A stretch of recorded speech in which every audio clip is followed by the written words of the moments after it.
So how is it going to be in trying to make sense of the doctor strike? Right here at Lookuptv, my colleague Brian Amoy yesterday hosted the Deputy Secretary General, KMPDU, who says the strike is on, whether the government likes it or not. I mean, that was the biggest soundbite yesterday on this particular set. And then keeps on saying you don't address doctors through the media. We're always available for meetings. That's according to him. And the last soundbite that we got from him is essentially that all their demands have to be met before they get back to work. Now, we wake up this morning with the state announcing that they have released funds for interns, and they're talking about how there was a glimmer of hope last night that the ongoing strike by doctors and clinical officers that has paralyzed service delivery in public hospitals would be resolved this week after the head of public service, Felix Koskei, announced the release of funds to facilitate the deployment of intern doctors. He also did say that they are leading the process as the national government, county governments are also at various stages of addressing the issues raised in relation to devolved units. Now, the amount of money that the government has released, according to the head of public service then, Mr. Kenya, is at 2.4 billion shillings. That is essentially supposed to go into the hiring of interns. And remember, there was a deficit of 1.2 out of the 3.6 billion that was released. So the extra 1.2 is supposed to go back and hire the other cohort that was not essentially onboarded during that period when they were supposed to. Remember, it goes all the way back to the COVID-19 period. Good. That's what we started this morning.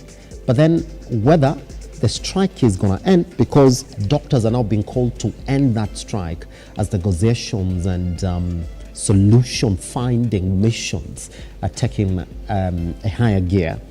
It's just for us to see exactly what's going to happen. We're going to keep our tabs on this particular story. It is the 22nd day of the doctor strike. That's more than 3 weeks of the medics being on the street and making their demands known to the government.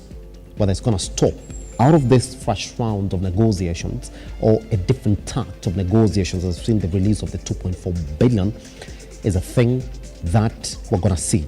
Also, they've said they're going to go back to the negotiations in 2017, the CBA that essentially saw the doctors also get off that strike, also trying to pay those basic salaries that were negotiated back in 2017. Issues around the comprehensive insurance covers and also the conditions of the doctors and the grants that majority of the doctors enjoy to go into training. Also, some of them have been announced. As we go through this particular broadcast, we'll be giving a breakdown of those that have been agreed currently as we go on to make sense of this particular strike and ask the question whether indeed it's going to come to an end. My name is Simbalaji Charles Kianga. This is the Morning Drift. We come back with your newspapers.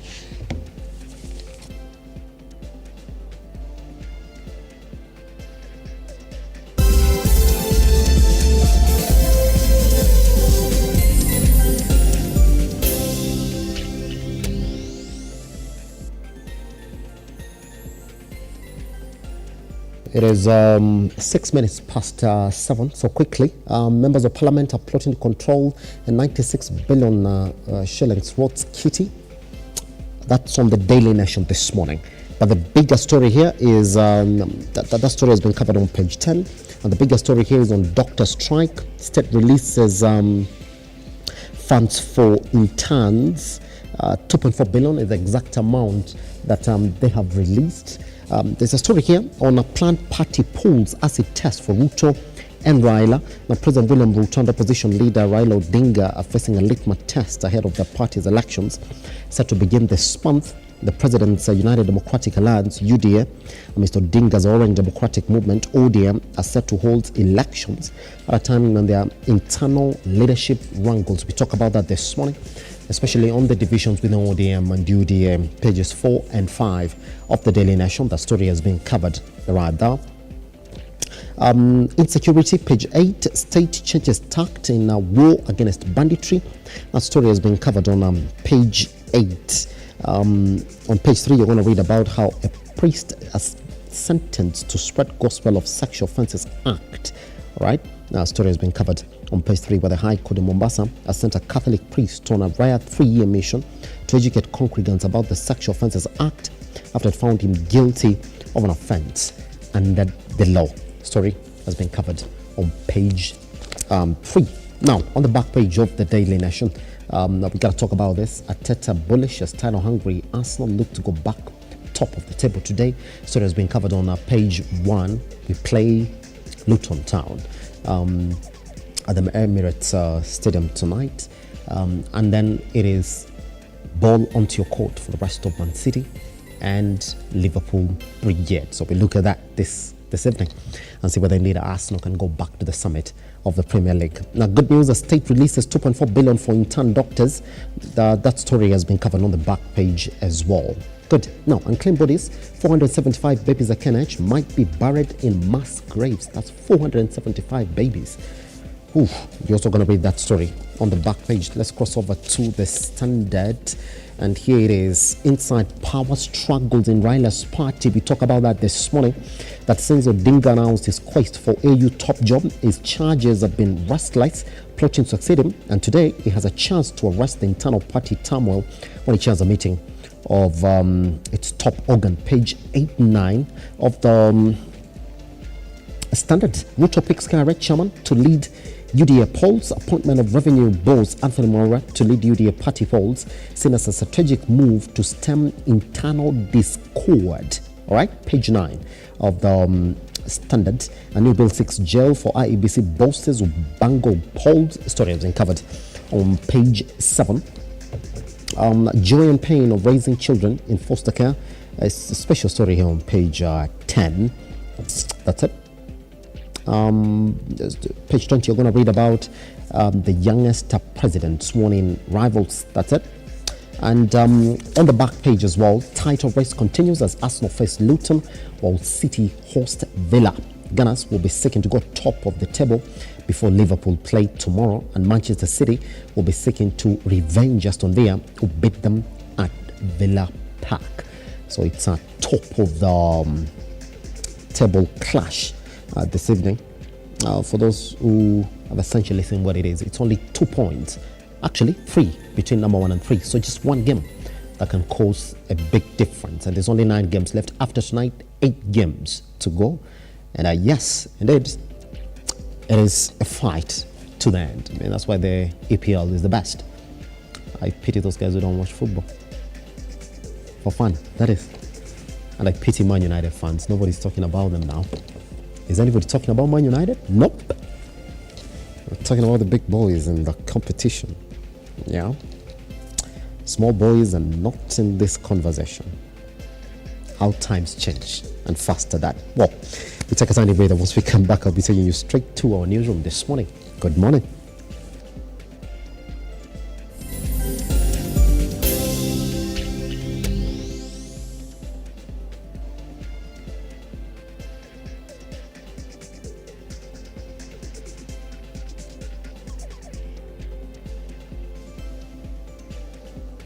Welcome back. Now, 11 people have died and 11 others injured in a deadly accident in Kimakiu, Salama area along the Nairobi-Mombasa highway. The accident occurred Monday evening when a trailer lost control and hit 2 passenger vehicles. Onesimus Musonye opens our bulletin this morning. As Monday night fell, so did the lives of 11 people in a fatal accident in Salama along Nairobi-Mombasa highway. Confirming the incidents, Makueni Police Commander Alice Kimei said that the lorry lost control and hit 2 matatus, a small vehicle and a truck. Last night, at about 9:30, there was an accident involving 5 vehicles. There was a lorry which was heading from Nairobi to Mombasa, and 4 vehicles were climbing from Mombasa to Nairobi. So the lorry failed to keep its lane, and when it was turning, it started hitting vehicles randomly. It started with 2 matatus and a small car and a truck. Director General NTSA George Njau blamed the accident on the indiscipline of some drivers and the steep slope of the road. He said that they have advised Kenha to take appropriate measures along the place that has been marked as a hotspot. And we are urging all motorists, especially for those who are taking our young loved ones home, to be extra cautious as we operate on our roads. Here we could see lane indiscipline and excessive speed that led to this accident that occurred. We're speaking to the team here, and as you can see, there are some measures that we would like our counterpart in Kenya to improve on. I'm sure you can see there's an issue of some markings and some signage to help give more information to the drivers as they approach. Motorists have been urged to take caution and pedestrians urged to exercise caution while using the roads.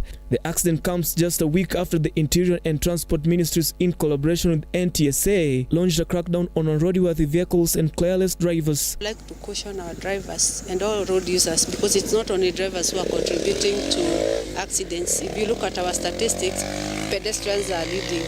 Onesmus Msonya, Lookuptv. Let's move on. Doctors across the country have said they will not relent and will continue with the strike until the 2017 collective bargaining agreement is realized. Stanley Lugaria spent the better part of the day with the doctors on the streets and now compiles the following story.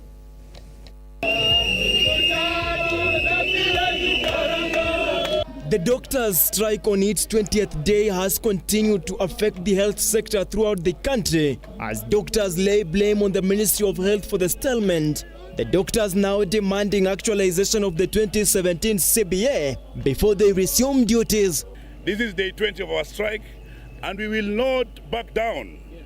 Post the medical interns as per the CBA. Yes. Number two, we are saying that they have to implement the CBA. They must pay the basic salary arrears that is owed for 7 years. KMPDU now wants the governors to stop meddling in their strike with immediate effect, calling on the national government to ensure that their demands are met, explaining some of the hurdles they are going through as doctors, and now want Health CS Susan Nakumecha to step up and avert further catastrophe. Today we are shocked that governors who sat in those meetings, governors who signed those documents, are saying that they were never part of that process, but they signed needlessly, though. We are embarrassed to hear Susan Nakumecha say that the CBA was signed by a different government. KMPDU Secretary General Debzi Atela and his deputy Ms. Kela Dennis have slammed the government for ignoring their strike and acting like ostriches by burying their heads in the sand, vowing not to relent. We have seen the county governments just running helter-skelter and doing politicking with this issue. But we want to say, we voted and the country voted for the president. Daktari ni 5,000. Tukiangalia WHO imesema vizuri, daktari mmoja kwa madaktari 1,000. Wagonjwa 1,000, lakini sasa hivi daktari mmoja kwa wagonjwa 17,000. Je, sisi tutafanya kazi ama tutapata mental health, tutapata mental breakdown? This comes as doctors' union throughout the country continue to boycott duties in different parts, led by Mombasa, Kisumu and Nakuru counterparts, who have vowed not to return to work until the government listens and addresses the issues in question. Recently, statistics coming out showing that we do not have enough doctors in our facilities to take care of our patients. And today, this strike was not an emergency. This strike is a crisis that has been borne by a government. Kwa ukweli ni kwamba yeye hana uwezo wa kuwa mwenyekiti wa mkutano kama ule, kwa sababu tumeona kwamba katika kaunti ya Kirinyaga yeye ni miongoni mwa magavana ambao wanakandamiza wahudumu wa afya. As doctors' strike enters day 20, it is a hard stance from both ends. The doctors now still insist that the government implements the 2017 CBA, amongst them posting of the medical interns. Stanley Lugaria, Lookuptv. Patients in hospitals across the country have lamented the sorry state of affairs in hospitals as the doctor strike entered its 20th day. As Martin Macharia now files, families have decried the high cost of treatment as they seek medical help in private facilities. As the nationwide strike action by doctors enters its 20th day today, patients in public hospitals across the country remained stranded. At the Nakuru County Referral and Teaching Hospital, a spot check revealed a mixed situation, with some services continuing while others were paralyzed due to the absence of doctors.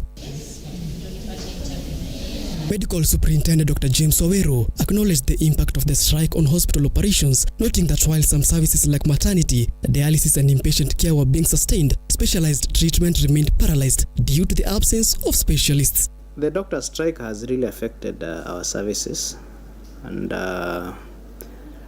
but we are able to cope. We are able to manage, especially maternity services. We are able to sustain dialysis. We are able to sustain some inpatient services, and also we are able to take care of the emergency surgical services. So we can't say we have lost lives because of the strike, but it has also affected our day-to-day workings, especially for patients who need elective surgeries. Faith Omalwa, attending the normal postnatal clinic with her baby, remarked that most services are operating as usual, with nurses filling the gaps left by striking doctors. However, Javan Omolo, who brought his sister to the hospital, expressed frustration as his sister's case required specialized attention, which was unavailable due to the strike. Nimekuja leo kuleta mtoto clinic. Leo kitu yenye nimeona ni changamoto sana ni tumekuwa watu wengi sana, madaktari si wengi vile siku zingine tunakujanga, lakini leo tumekuja tuko watu wengi, madaktari ni wachache. Hiyo ndio imekuwa changamoto ya leo. Wamehudumia wale wenye wamekuwa wachache. Nimeleta mgonjwa hapa. My sister alikuwa in labor. Tumemleta ili apelekwe maybe afanywe that procedure. Tumefika, daktari ametuma kwa room ama kwa that labor room. Kufika labor room tumeambiwa tuende kwa donor room. Our sister alifaa kuwekewa damu. Kufika donor room, the doctors are not around. So we guys, we are really stressed up. Tunashangaa like Kenya yetu inaendelea wapi? Tunashangaa maybe if our president anaona all the things that are going in this country na tujamsikia akiongea. Martin Masharia, Lookuptv.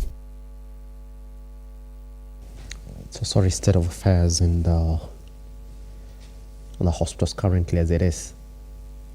Now, 21 days into the doctor strike, other unions, including the Kenya Union of Nutritionists and dietitians, have threatened to down their tools and join their counterparts if their issues are not addressed within 7 days. Addressing the media in Nairobi, the three unions decried discrimination, noting that the health ministry had deliberately left them out of the ongoing talks with the health workers.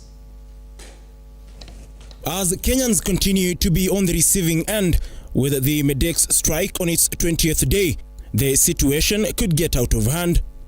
This follows the declaration by three other unions, led by Kenya Union of Nutritionists and Dietitians, to undertake industrial action if their issues are not addressed in 7 days. In view of this, we wish to issue a 7 days demand notice as follows. Number one, that the Ministry of Health and county governments to immediately recognize the Kenya Environmental Health and Public Health Practitioners Union, Kenya National Union of Pharmaceutical Technologists, and Kenya Union of Nutrition Dietitians as per Section 54 of the Labor Relations Act, number 14 of 2007. Take note, and we are very serious about this, take note to the ministry that if this demand will not be honored by your officers within 7 days from today, effective from the date of service of this demand notice, the three listed unions and associations will individually institute all calls for industrial actions without any further reference to you. Led by Cunard SG Brown Ashira, the leaders slammed the ministry over failure to recognize the three unions, despite them undergoing registration in accordance to the labor regulations. It is sad to note that upon the registration of the three listed unions, namely the Union of Pharmaceutical Technologists, Kenya Environmental Health and Public Health Practitioners Union, the Kenya Union of Nutrition Dietitians and KHPS, having met the requisite requirements for official recognition, the Ministry of Health has negated, or rather has failed to recognize the above trade unions in contravention with the Labor Relations Act. Addressing the press in Nairobi, the leaders lamented over discrimination in posting of interns under their unions. The unions maintain that they will not allow the ministry to pick on who to engage and who not to. Kama serikali inataka kusuluhisha shinda za afya katika Kenya hii, lazima izungumze na wahusika wote wa afya, miungano yote ya afya. Lakini ukiita mtoto mmoja, unaongea na mmoja na mwingine analia njaa. Endelea na kazi kama serikali haitatuhusisha katika mikutano yote na kutekeleza matakwa yetu.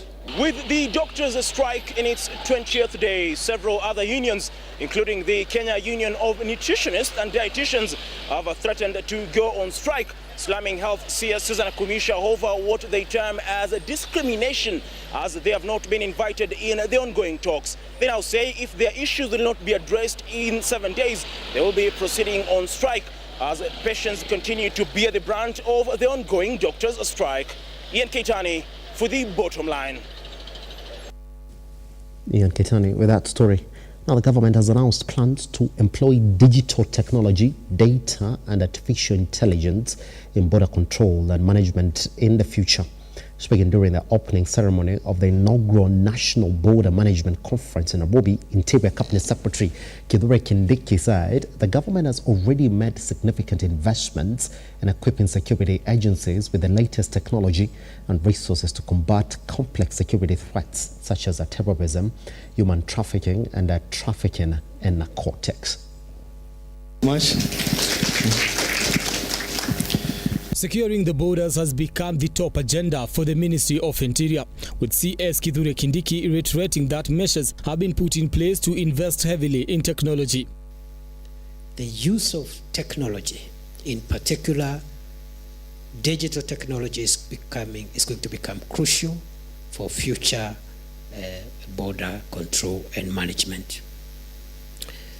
Future border control and management is going to be driven by data.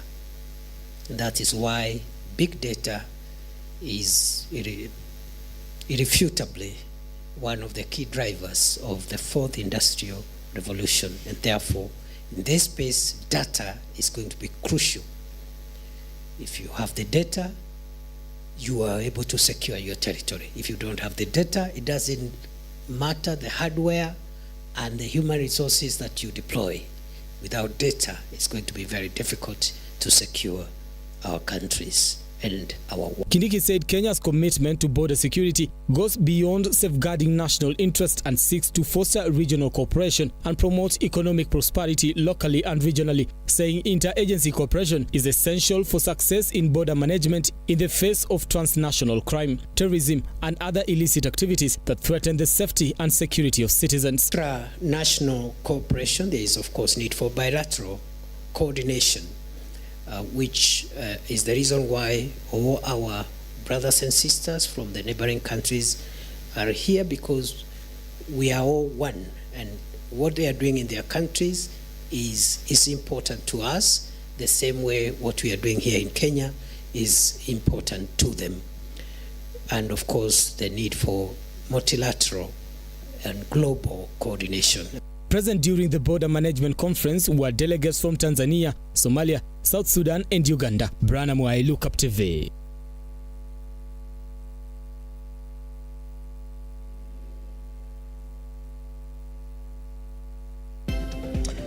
That's it. I've got the dailies from yesterday and today as well.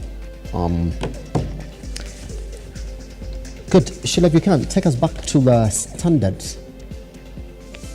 And this is exactly what it's saying. It's talking about inside power struggles in Raila's party. Yeah? But then the Daily Nation almost has the same headline, but a bit differently. Because if you look at it, it's talking about planned party polls as a test for RUTO Raila. They're talking about divisions within those political parties. We talk about that this morning. But then, interesting enough, is that there's another divide between these two sides in parliament, because there are fears from the ODM affiliated members or the Azimio coalition affiliated members of parliament that Kenya Kwanza side doesn't want the Nadco report implemented in its totality. That's what it is, in its totality, the way it is. So somebody's getting smart, or somebody already knew that some of this will be taken to court from the get-go. So today in the morning we asked the question, who stands to lose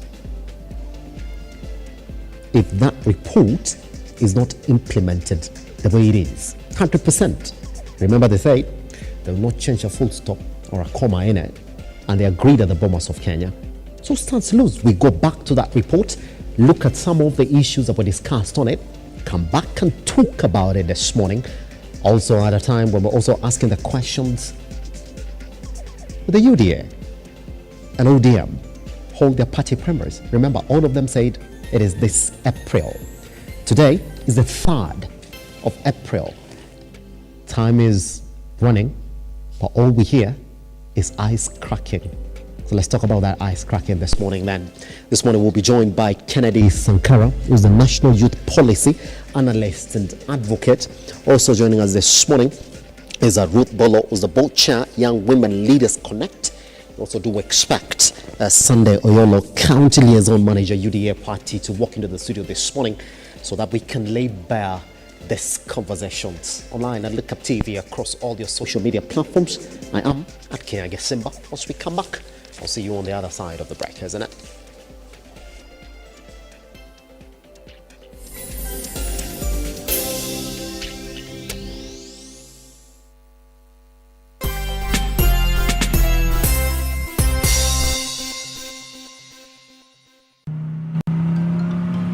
There is a biblical quotation that says, whoever gives to an orphan lends to God.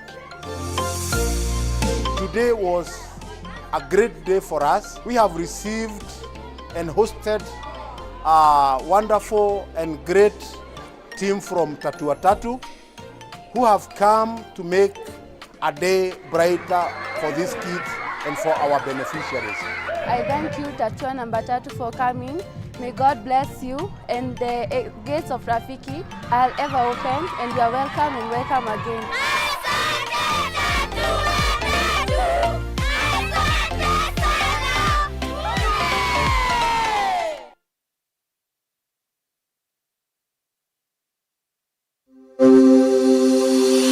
Open University of Kenya, which was chartered on the 3rd of August 2023, aims to revolutionize higher education by breaking down barriers such as cost, previous exam grades, and geographical location through online open learning at the comfort of your home, job, etc., thus ensuring accessibility to education for all members of the society. In a nutshell, Open University of Kenya leverages technology to deliver education. Open University has brought a new dawn in the Kenya education system, where learners are able to access education in a flexible, affordable, and all-inclusive. Intakes ongoing for May and September. For more information, call us on 0202000211 or 0202000212 or email us at info@ouk.ac.ke. Open University of Kenya, an innovative university for inclusive prosperity.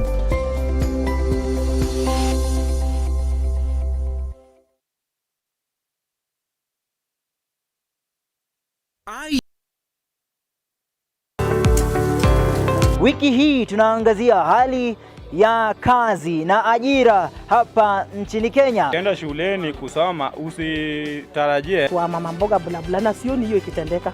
Vijana wakipata kazi, mambo ya wizi hii ngeta hii itarudi chini.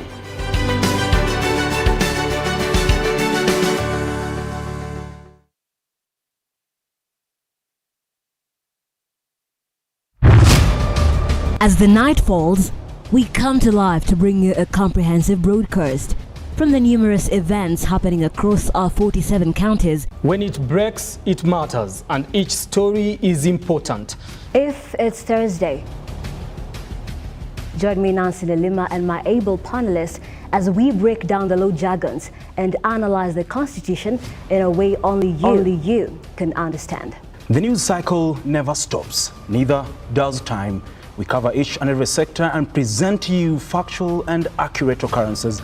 This is where facts win the day. Join me, Nancy Lima, Ian Keitani, Tuesday, every Wednesday, Thursday, as from 9 p.m. on The Insight, only on Lookuptv.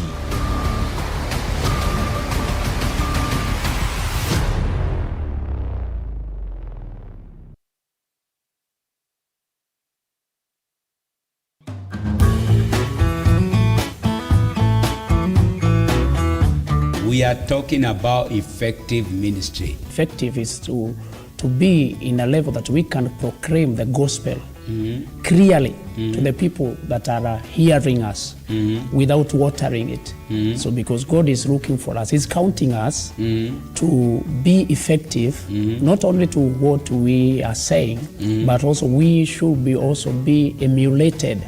And our main role model is Jesus Christ, you know. And when we are emulating Him, we are a people of integrity. The church should not emulate the world, should not copy the world. No. But actually it's the world that should turn to the church. Let's encourage our women in ministry and we'll get good results. Yes. Beautiful. I know many women there are celebrated. Yes, he got to one of our own. Speaking on behalf.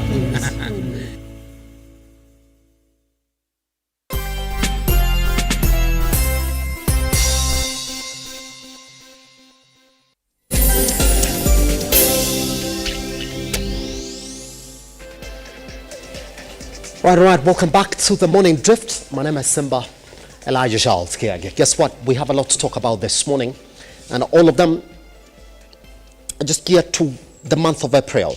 Now remember, ODM, as it was, as from last year, they said this April they were supposed to hold their party primaries. So we're waiting to see exactly whether the preparations are ongoing as it is. And UDA postponed those party primaries from last year, December, to this year, April. There's a constant factor in all these parties, and we're going to talk about that this morning.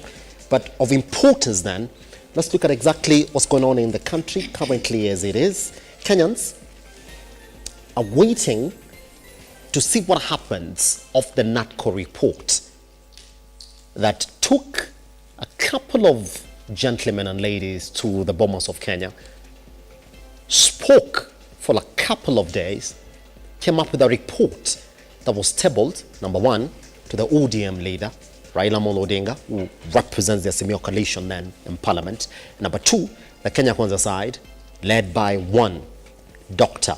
President William RUTO, PhD. That those gentlemen have those reports. And last year they said, we're going to make sure that all these reports are implemented quick and at that. They're foot soldiers, including one, Kimani Ichung'wah, leader of majority from the Kenya Kwanza side, said, well, here it is. We're going to make sure that that report is implemented and fast at that. Well, a couple of months fast forward, the talks about the Nadco report have essentially died down. The fire about the implementation of that report has completely fizzled. The president is not talking about it. Neither is Raila Amolo Odinga from the Azimio side. But we know why Raila Amolo Odinga is not really talking about it much. He might say he's busy with campaigning for his AU Commission job. But then why are those parliamentarians not talking about the implementation of that Nadco report? This morning, we asked the question, who stands to lose if that report is not implemented? All right, now joining us this morning then to table that particular conversation, we do have Kennedy Sankara, who's the National Youth Policy and Analyst Advocate. Sankara, how are you doing, man? I'm well. Yeah, happy to see you. Happy to see you too, Yeah, you're Simba. dressed all in black. What are you mourning this morning? This morning is wonderful. The moment things change, they keep remaining the same. Yeah. And it's a wonderful experience and something funny to note in our beautiful country called Kenya. We never lack stories. We always talk Monday to Friday with new stories, or some even recur, and life continues. That's it. A pleasure being around. Pretty much happy to have you around. Also joining us this morning is Ruth Bolo, who's the board chair, Young Women and Leaders Connect. Ruth, how are you doing? Fine, thank you. How are you? Happy to have you around. Thanks for having me. All right, and finally then this morning is one Sunday Yolo, who is the County Liaison Manager, UDA Party. How are you doing, sir? Yeah? All right, let's table this conversation then. And before we get there, I want to open you up to a conversation that every other person is talking about. Sunday, it's a good thing that we have you around here. And probably I should start with what the Standard has for us this morning. It's talking about what appears to be divisions now within the UDA party in terms of the leadership. Sunday, I'll open like this. For any other person who's watching, as a liaisons chair of the party, are we going to see the party primary elections this April? Yes. The party leadership met yesterday. Yes. Under the leadership of the party leader and the deputy party leader. Yes. And the chairperson of the party, Governor Secretary General, Cleophas Malala, and the whole NEC met yesterday. Yes. The only pending thing has been the establishment of the National Election Board. Does it? Which yesterday was put in place under the chairmanship of Anthony Mora. So, and the whole team is ready. We have now You know what, Sunday? But they're telling me about something about your mic. I'll be coming back to you because that's an important update because we're speaking to the liaison manager. But we're going to start afresh, you know, because there's so many questions around that particular area that we can't let go. Sunday, I'll be coming back to you because it's an update that we're looking forward to. And I'll be asking you to make sense of the headline of the Daily Nation, an acid test for one, Dr. President William Ruto and Rigathi Gachagua, and the rest of the party members, as you tell us exactly what is happening on the ground and when we can expect that particular election. Ruth, let me cross to you as well. I mean, when you look at Raila Amolo Odinga, and we didn't ask that, when you look at exactly what is going on within ODM, you would never have thought that ODM as a party would get to a level where we're talking about leadership wrangles within that party. And it's been occasioned by one factor. Raila Amolo Odinga gunning for that AU Commission chair job. Is Raila Amolo Odinga to blame for the divisions that are within the party now? That he would have already given the party a direction. He would have already told them, I pick so and so as my favorite candidate. But let's go for the elections and then you guys will decide. But is the party really divided? Because as we have known previously, political parties after the elections are not as active, quote unquote, as they should be. So in order for them to maintain relevance, there's got to be something that people are talking about. Mm-hmm. And because ODM is not planning to have their elections just like UDA, what then maintains their relevance? It is this talk of who is going to take up the next space. However, I think previously Raila has made it very clear that he is not going to pick someone. Yes, from time to time in rallies we will see Ida Odinga stand up and say, this is the heartbeat of the former Prime Minister. Yes. She'll stand up and say, this is the son of the former Prime Minister. But for Raila himself, even in as much as that he will go to certain areas and he will seem to endorse someone, he's made very clear that for him, nobody gave it to him. Mm-hmm. And he always says in his mother tongue that, you know, power is taken, it's not given. So if we are sitting and waiting for him to endorse someone and say, this is the person that's going to take after me, then we will wait for a very long time. Does it? A very, very long time. And remember, this is a man who likes to keep his options open. Of course, we are praying that he gets the AU seat. Mm-hmm. But what happens if he doesn't? And even if he gets it, there's a very high chance that he will still come back and vie in 2027. There's a very high chance that he will resign and come back and vie. So if he gives Ruth, that right there, is the question that I asked. That his position is not known. Yes. That he's not even said that once I get that particular job, I'll not be coming back. Because if he had said, well, this politics of who takes over the party, let's wait until February next year when we're done with that election for AU Commission Chair, then the party would have known that this push and pull now that we've seen, Kalonzo Musyoka is in it, Martha Karua is in it, Oparanya is in it, and Joho is in it. I mean, is it been occasioned by Raila Amolo Odinga not making a stance clear within the party? It's definitely that has pushed it. But even before the AU seat, there were conversations, when you mentioned Kalonzo and Martha Karua, there were conversations of, can he now step back and give someone else a chance in 2027. Yes. That discussion has been there. Amongst, this other group you've mentioned of Joho, or Opio and I, Yes. and the likes, most of them have retreated to then be kingpins of the regions. Yes. They've retreated to then, and I'm seeing that also with the former governors. They're retreating to say that I am the one who now has the backing of, we saw former Migori governor also saying that he is now the kingpin of Luo Nyanza. Yes. We've seen some of those who've been appointed in the current government saying that they are now the kingpins. So I think even before the conversation of ODM as a party, the conversation before was who is taking over from Raila Amolo Odinga as the kingpin of his followers. Yes. And so that conversation has been there. It's only that now it has been fueled by the announcement of him going to the AU. It's now been, propelled to the stage where now those who are feeling like they're going to play at the level of the regions now want to take over as party leader and so on and so forth. But for me, I don't think that is a conversation that people should be having, because I don't think it's going to happen. I don't think he's going to just give out his party. I don't think he's going to endorse someone. This is a man who likes to keep all his cards open. I'll be coming to you on that because there are conversations on it. Sankara, let's make sense of this headline within the Daily Nation. And Sheila, if you can, then it's talking about an acid test for both one Raila Amolo Odinga and President Dr. William Ruto as they approach their party primaries. But I would like to start with ODM. Is Raila to blame for any other view that there are now divisions within the party?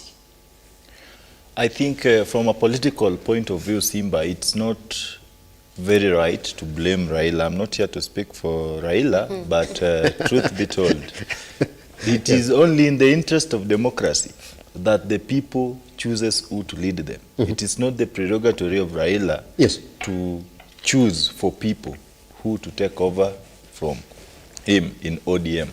We believe, just like any other political party, ODM as a political party must be one of the foremost champions of democracy. Yes. Democracy is basically a government of the people, for the people, and by the people. So we cannot sit pretty much have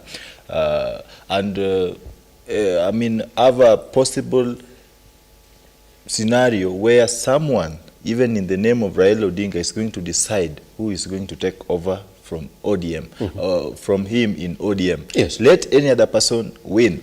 And this is the politics that we've always had for the last 3 decades or so, where people no longer trust the process. People trust the says of people in power. Someone do not want to face primaries. They want Raila to lift their hands. Gone are the days when people won elections because Baba or so-and-so endorsed them. You have to go out there.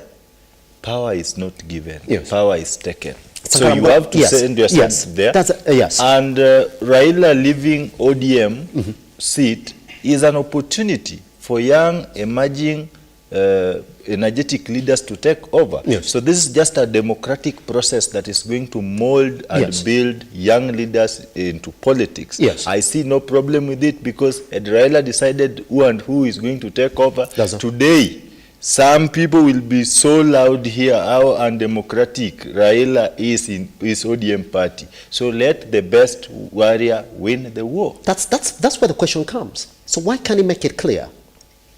Why can't he make his stance clear? Raila doesn't have to make his stance clear. Why not, Sankara? As far as democracy is concerned. Yes, why not? Hold on, Sankara. Why not? I mean, every other person is talking about Raila's got the biggest chances to clinch that AU commission job. Is going for it. So the party is looking at a loophole here. There's going to be a space here. Let me tell you something. You know, I'm a realist. Yes. And this is something not everyone wants to tell you. Even these Kenya Kwanza officials who resigned, in quote unquote, from their political parties. Yes. Do you know they're the ones still calling shots in those political parties? You saw Senator Wetangula, Speaker Wetangula. He refused to let go of Ford Kenya. You know, these political parties at times serve as their side hustles. So they may not really wish to let go directly. That is what we may expect as the common population.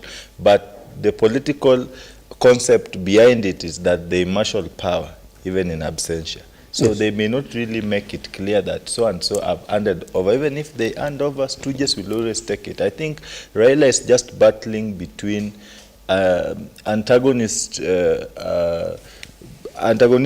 attitude that may erupt within the parties. Should he demonstrate his choice for one or particular or keeping his options open, just like Ruth was saying? Raila is keeping his options open. And is that the mistake right there? It is not a mistake. This is politics, Simba. We are talking about politics and politicians. That's it. Sankara will be coming back to you. Because then it looks as if Raila Amolo Odinga has always been protecting Joho and Jeanette, even when they were under fire within the party. Now, guess one man who has said that he's going to take up that particular leadership? Joho. And then you'll be making sense of that. Whether him keeping options open is what is leading to this. I've just told you that. Should Raila come out clearly? Raila is like a father. He still wants and is interested in a united family. So because Joe, you've just put it clear on how things have been in ODM. Should he come clear today at this particular point in time and say my choice is Joe, where will the rest go? In whose interest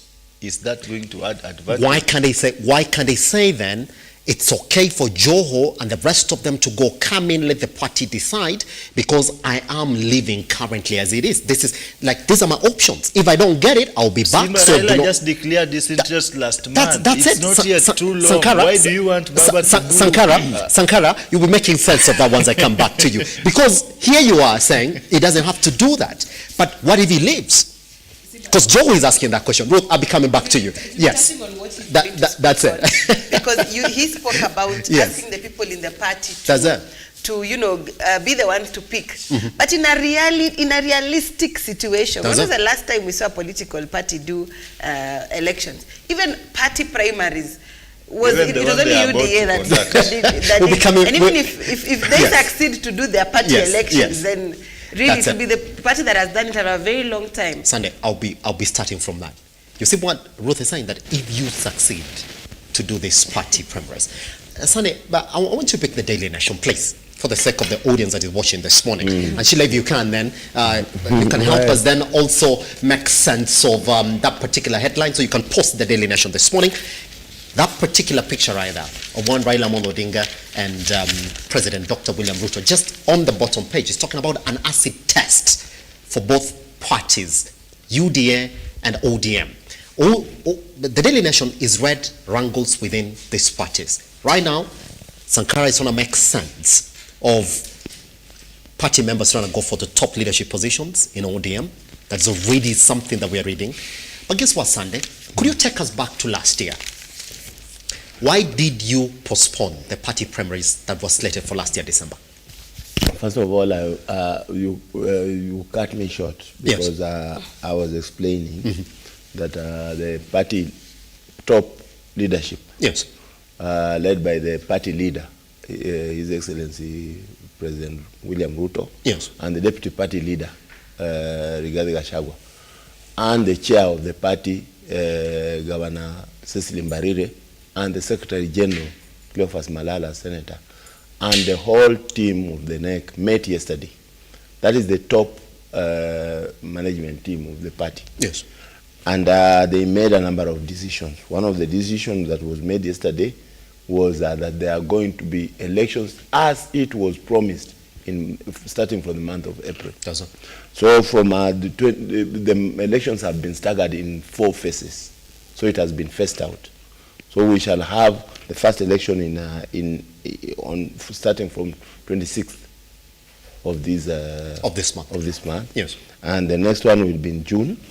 The next phase will be in August, and the 4th will be towards the end of August, around August 24th, to finish.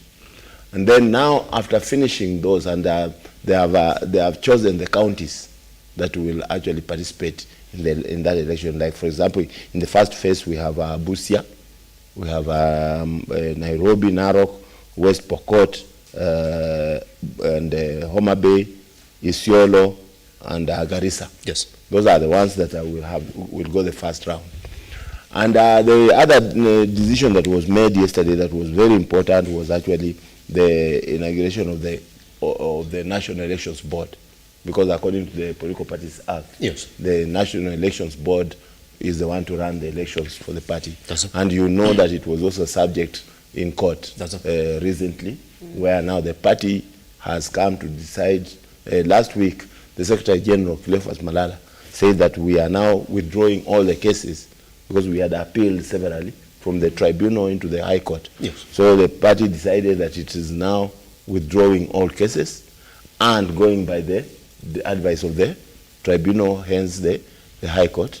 So the National Elections Board was put together yesterday under the chairmanship of Anthony Mahora and Vice Chair Veronica Kimerenge and the whole team of about 7 of them. And then the Electoral Disputes Resolution Committee was also put in place under Wakili Joy Mdivo. And then the internal dispute resolution was also established under the chairmanship of Honorable Rebecca Tonkei.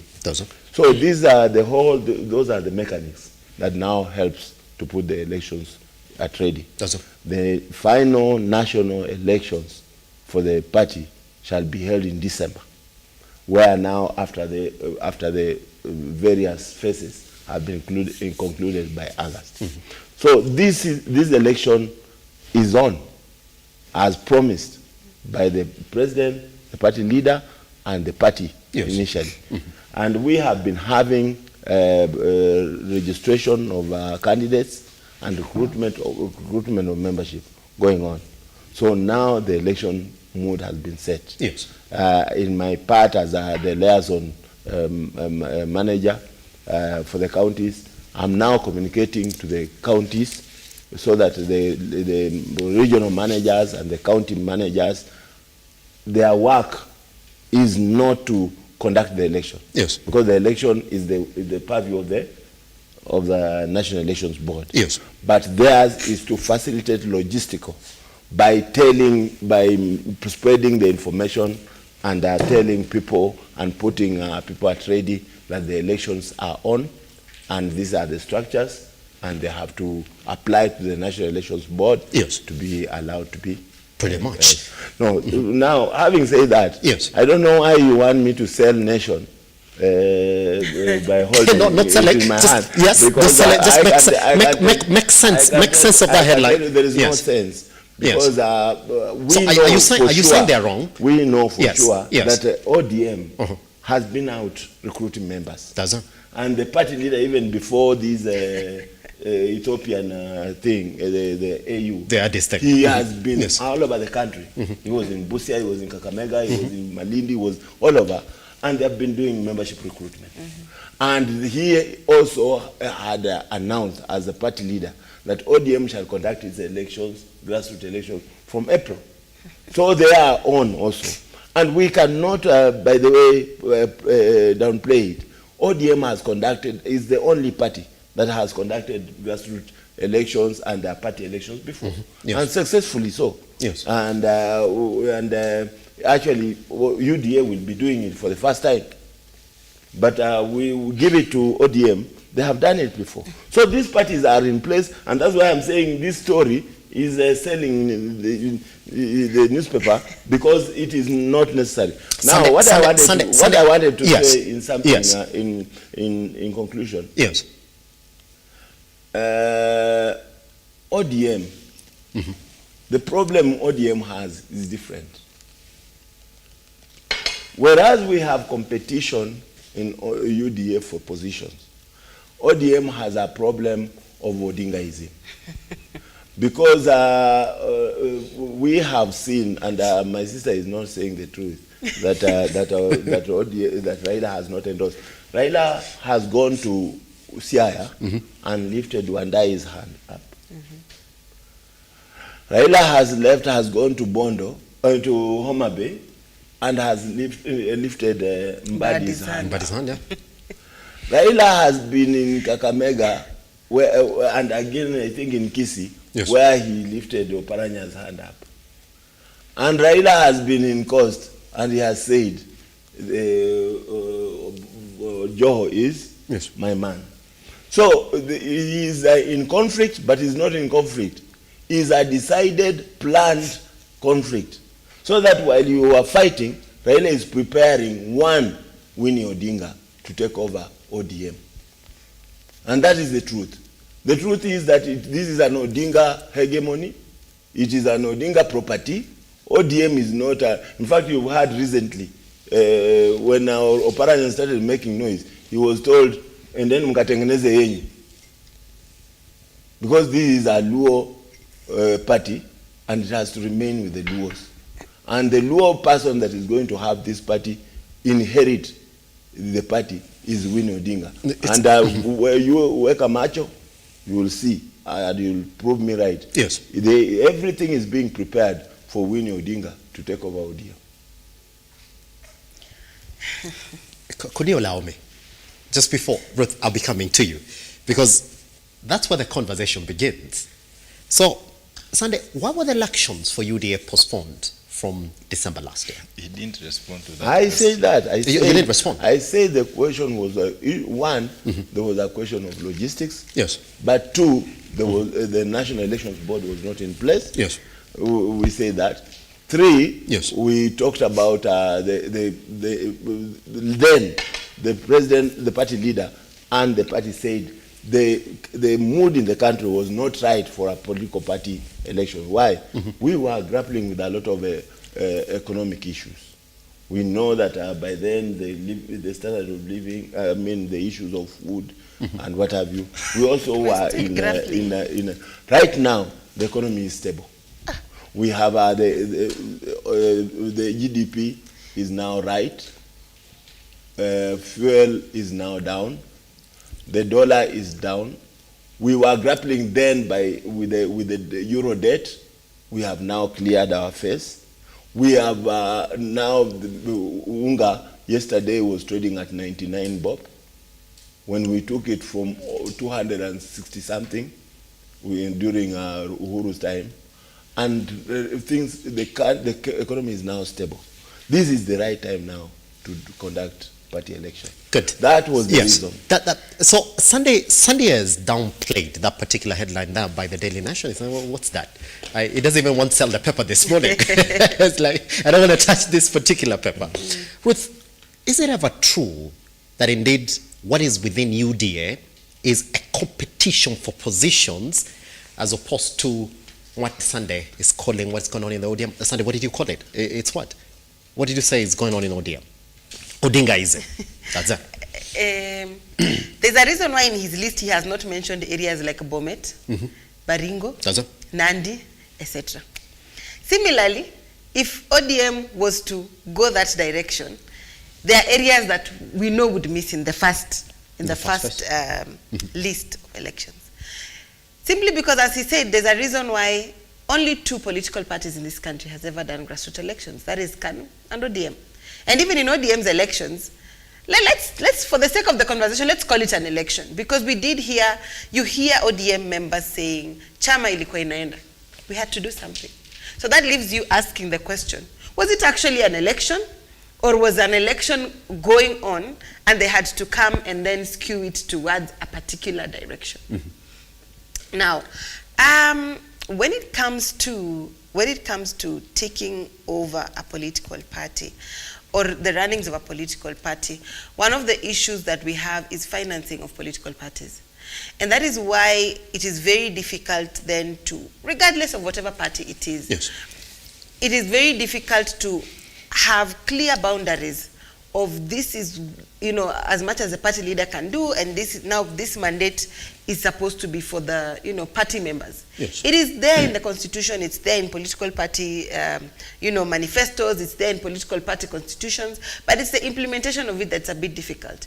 Because how are you going to tell someone who is financing your political party 100% that us as the party members, we have decided that decision is not going that direction? We've had even members of parliament say that it is very difficult to pass certain laws in certain ways because we are being intimidated by the executive or we are being intimidated by our political parties.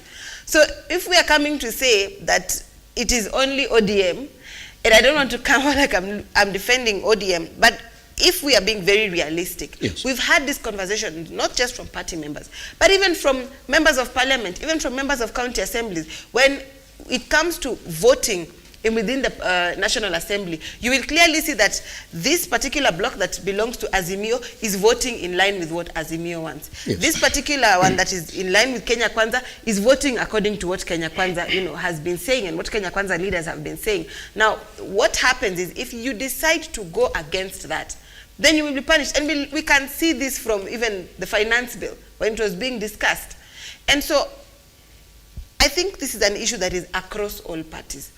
I don't know about Odingaism or Winnie Odinga, and I don't want to speak on it because I do not have the facts, but I think this is an issue that is there across almost all political parties. And it is because of that key aspect of the financing of those political parties. Yes, right now we do have the political parties fund, but it is those same people that then decide, in as much as we do have laws that regulate the political parties fund, but the reality of it is that they are the ones who decide where are these funds going, how are they being used, who is going to be in charge of the Women League that has X percentage of the political parties fund, who is going to be in charge of the Youth League that has X percentage.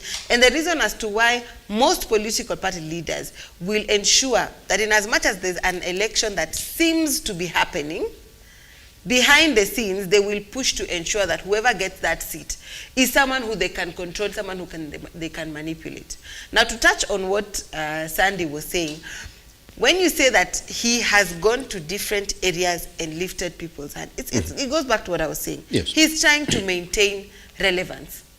And he needs to, he needs to come back. We've had a lot of, Winnie addressed the issue and said, 2022 was my election. 2017 was, my brother's election. 2013, so each of them have taken up an election to support. Similarly, if you were going for union leader, your family would come out and support you. They would come out, and even if it's giving water and whatnot. But when it comes to running of the party, just like my brother here said, it is not as easy as ABCD. He also needs, like he said, a united family, and he knows that giving Winnie particularly this will have, some consequences. We saw each time he has done the handshake, when he did the handshake with Uhuru Kenyatta, we saw a number of his party members defect. And I'm not talking about the key leadership, I'm talking about people at the grassroots. They defected. When he, made this announcement to go to the AU, and the first photo he had with, Honorable Museveni, His Excellency Museveni, and our current president, William Ruto, we saw the reactions from his own members, and they were saying this is another, handshake. So for us, we are pulling back. We are going to decide where we are going. Some of them have even said, let's go to Kenya Kwanza government, because at the end of the day, we are still going to be taken back to the very same government. So what then makes us think that if he decides he is giving Winnie Odinga that, he's just giving her the party, as Sandy is saying it, that people are not going to defect? And because he knows that fact, that's a mistake that I don't think he would want. Pretty much. Sankara, here's the thing that is different. You can't compare what's going on within ODM, and I'll be coming back to Sunday, so we know the position of party members, even when it comes to party leadership. When we're talking about top party leadership, the deputy leadership question that has really been a push and pull within that particular party. But he's saying you can't compare what's going on within ODM and UDA. That what is going on within ODM, and rightly so, Sankara, is Odingaism. That you can't see beyond Odinga. And because Odinga is not essentially said, this is what I'm going to do, so there are problems. I think it is inconsequential to discuss Sunday's political opinion. As a Kenyan, he is entitled to his freedom of speech. So the only choice I have is to see whether whatever he has said is meritor or doesn't meet merit. And here I say, that was his mere political opinion. It doesn't hold water. What we know is that political parties have got similar challenges. Remember William Ruto, the current party leader of UDA, is a product of ODM. Yes. Raila Odinga, William Ruto, they are products of KANU, because William Ruto led that wing. It has been referred to as the YK92 gang. I call it the way it is. So William Ruto was in YK92. Raila Odinga was in KANU with Moi. And all these guys are graduates of Moi School of Politics. So it is not really right to separate the problems in azimio or in ODM and make it an ODM thing. I have been at a forefront position in management of party politics, where I was serving as the national youth leader ANC party. I know pretty well what it takes to be in those positions. You may have the popular legitimacy of being endorsed by people based on merit and qualifications to deliver and suitability generally, but you will have a problem with the party onchos. As long as you are not serving their interest, yes, whether deemed fit or not, you will see the door. So it doesn't matter what you have. Yes. What matters is who says yes in your name. So I think ODM, we may give credit. Kenya, we are not that old when it comes to democracy. But as things stand, I have never been an ODM member, but ODM has done exceptionally well in various areas. Mm-hmm. As far as molding this child called political party democracy and multipartism is concerned. Yes. Remember, Odinga was one of the core fighters who ensured that Section 2A of the colonial constitution was repealed so that we reintroduce the multi-party democracy. Yes. And it's not definitely pegged on any stone that when you fight for something, then you definitely defend it to the last minute. Mm-hmm. Politics is a game of interest. Circumstances, and that is prevailing circumstances, always inform the decisions most of the leaders will take. We can borrow that even in our neighboring country like Uganda. Museveni, when he took over, the speech he gave of African leaders refusing to leave power, yes, is the same problem we are seeing with Museveni today. So I was just giving that point of reference to highlight my perception on what my brother from this political party, the one that is just about to do you can say it. You can say it's called UDA, the one that's about to do its primaries. So Sunday is forgetting one thing, that whatever he's trying to defend, all these are political processes that are, they borrow deeply and yes, heavily yes, from the same figures, mm-hmm, because you realize William Ruto and Raila Amolo Odinga were once party partners. Yes. They were called the Pentagon, right? Yes. These people worked together. In fact, the president was very comical. He said, hata hiyo ODM, hata mimi nilikuwa member, na hata mimi nilionyeshwa mlango. So it's something that should already inform, drive a perception into your mindset, yes, that in as much as we may try to appear angels in whatever quarter we serve the political game, the rules are still the same. Pretty much. And they're never written anywhere, by the way. Yes, just on that particular, I want to support my brother. Yes. Oh, on two things. Sunday supporting Sankara today. It's going to be a good day. I want to support my brother. That is for sure. RUTO was in ODM. That's it. And I want to support my brother that Museveni has eaten his own words. Mm-hmm. And on that premise is why I say, therefore, the Odingaism. Mm-hmm. You see, everybody who was in ODM. No, see, but I was the one speaking. I don't know. Sankara will be coming back to you. Sankara will be coming. I thought you cleared. I thought you cleared. Guess what? Yes. I thought he wanted to come in. Let him support. Sankara, let him support. Let him support. I don't want. And by the way, Sankara. You took time. Could you make sense? Because it's supporting. Whatever. I don't need this support. Well, why should you support me by repeating what I'm saying? I've just said Museveni has overstayed and Raila Odinga and William Ruto come from the same party. Do I need this validation for that? Do you agree? Do you agree? Do you agree with Why the should support? I agree with what I've said? Sankara, do you agree with the support? I don't need him to agree with me. I was just putting out my point. Pretty much. So could you make then the distinction between the problems within ODM right now? So do they compare with the ones that you The challenges we are having as a country, and as far as political democracy is concerned, yes, is our inability, mm-hmm, to strictly align ourselves towards the rules that have been laid down and procedures to manage the entire electoral framework within, yes, the political parties. You know, Kenya, we are in a culture where the rules and laws we are treating them like creative conveniences. We don't care. As long as my interest surpasses what the law says, then the law must be deemed invisible. And, you know, so I just have to do my thing. So even these political parties, and that's why when you go to the interpolitical party dispute resolution committees, they always have issues emanating all the way from the smallest wings within the party, because the party do not respect its laws that it has made.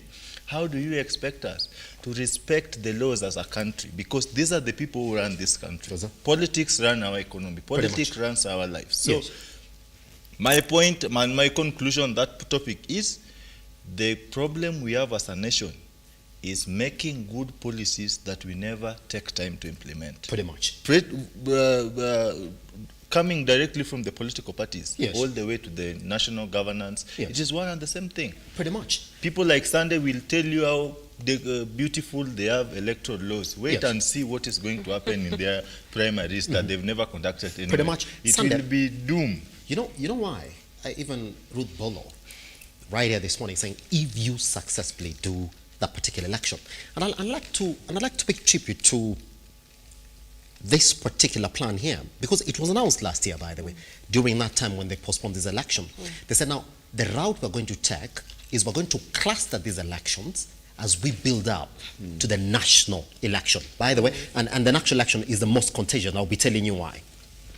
Now, Sunday, I want us to watch one clip here by Musalia Mudavadi, comes from this Easter break.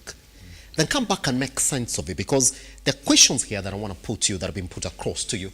All right, Sheila, if you can then give us that soundbite by Musalia Mudavadi, then Sunday is going to come and make sense of it. Like, is this going to be a problem, especially once we build up to the national election? Let's take a look. I want to make it clear, and to other ANC supporters, although I may not be the official party leader today, but as a strong member of the ANC party, I must tell you, frankly, our conversation must be serious about how to strengthen the Kenya Kwanza administration and how to work very, very closely with the UDA, which is the principal party in the coalition, and to even engage in even deeper debates. Don't ask me which deeper debates. Hiyo nitawaambia baadaye. Earthquake ingine itakuja huko mbele. I'm going to put the question to you. This one has been asked by Karaoke. This is an ardent watcher from Kilifi. Good morning, sir. Karaoke. Hopefully everything is going on okay. And this part is asking, and I want you to listen. They're saying that the problem is not UDA getting into the primaries. They will. But the national elections, where they get to choose party leadership, top party leadership, is where the problem is going to be. Number one, do they want to agree that ANC members are going to agree for the folding of ANC to join UDA? Do they want to say that indeed members like Wetangula are going to agree to fold their parties like Ford to join the government? That's where the problem is. He goes on to clear and say, this clustering is genius, but it will cause problems in December.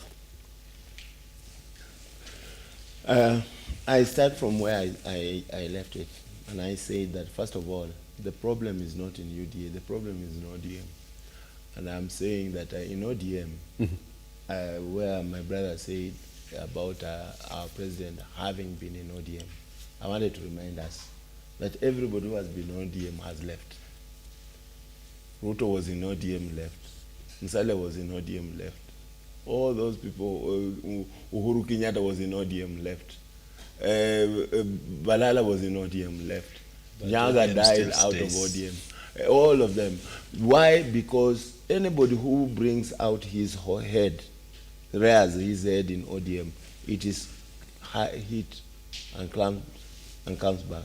Owalo was in ODM and aide of the party leader, Raila Odinga. Jaka Kimba left last week to join. Owalo left ANC.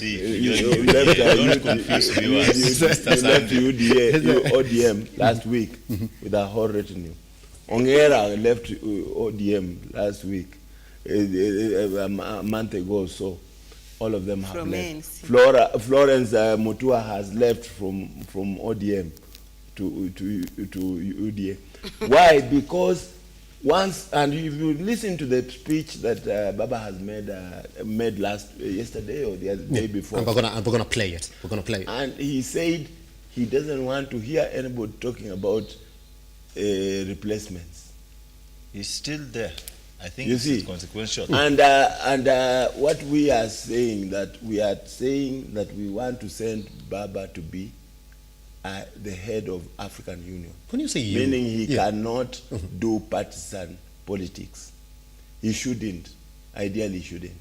But like I said, it boils back again to what my brother said. Brother Sankara said. Patriotism, patronizing of the party. Yes. And that is what Museveni did. Museveni has built NRM to become family thing, where the wife is the minister, the son is the chief of the army, and the daughter is now the governor. Central bank that one was not confirmed. Governor. It was not confirmed. You see? and his relatives are everywhere around him. And that is what now we are building. After building the Museveniism, we are in Kenya building. But they haven't really said that. They haven't really said that. It's what your view is this morning, isn't it? No, it is factual, and I'm telling you. Yes. You see, Sunday you can't say. Yes, you can't say it's factual. Adhiambo Odinga is the women rep Kisumu. Excuse me, county. Simba. Yes. Oburu was a member of parliament. But these people were elected by the voters. Sunday, all of them were elected. Simba. Yala was nominated by the party. The party is Raila Odinga. And when he came back, he has replaced with the daughter in Yala, Winnie. And when Oburu came back, was the person who wanted to vie for Senator Siaya had to stop down. Why? Because the brother had to. So it is becoming, in fact, by the way, yes, Sunday, I put it to you, yes, that if Raila Odinga was president, yes, Winnie would have been minister. Did you want Raila Odinga to yes, can we address that particular question? So that's what I'm saying. That is ODM is about Odingaism.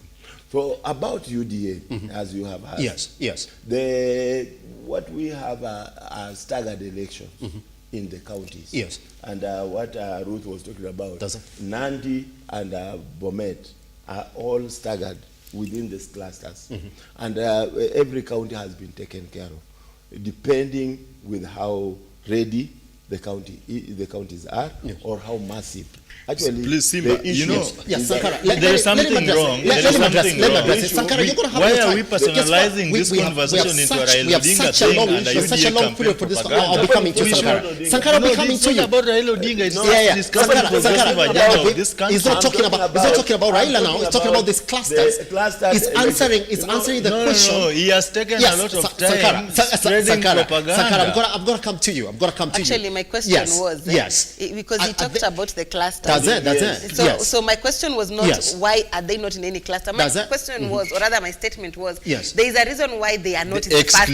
Yes, and that's what he doesn't want to say. And there's a reason. Before that road interaction, I was actually saying, and it is quite impolite when you are talking, Simba. Yes. For us to talk. Sankara, you're going to get your time. Yes. So that but he doesn't have to lie and keep calm. No. I'm allergic to propaganda. Sankara, let's give him time. Now, that's not an analyst, it's an heckler. Now, when we are talking about what Ruth is asking, we are looking at the vastness. That's what I was saying. The vastness and the numbers we are talking about. You see, when actually you talked about even this, where the party is strong. If we do like now grassroots elections in the areas of say like Siaya, Kisumu, Migori, although right now numbers have really risen, but you will find that the candidature the people who have registered for election will be fewer. The candidates will be fewer. The mechanics are now not so complicated. Yes. We do that as we grow into areas where we have large memberships, like in Nyeri, like in Laikipia, like in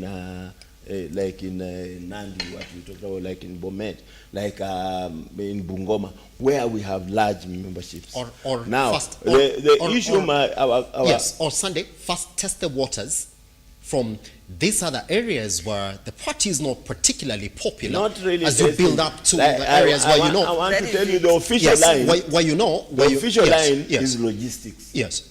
And we are talking about dealing with the areas that are manageable easily, as we now sharpen the skill into areas that are. Sunday, what metric is that says start from the small areas? We internally have a whole system. Yes. We have had first of all, now you are giving me an opportunity to say this. These elections are going to be based from the polling centers. Yes. So all polling centers are registering candidates. Right now, it's open. Yes. You pay 200 shillings, you become a candidate. So with each polling center, out of the mass of the people registered, we are going to be electing 20 people. Yes. The 20 people will then graduate to the ward. And again, out of all the polling centers, we will have 20 people at the ward. Yes. The ward again will emerge to the sub-county. Yes. And then out of this, the 20 will elect another 20. So you can see that happening. Now in areas where we have, like for example, in areas according to our own system, we have areas where majority of the polling centers we only have maybe single 2020s. We don't have a real competition. Yes.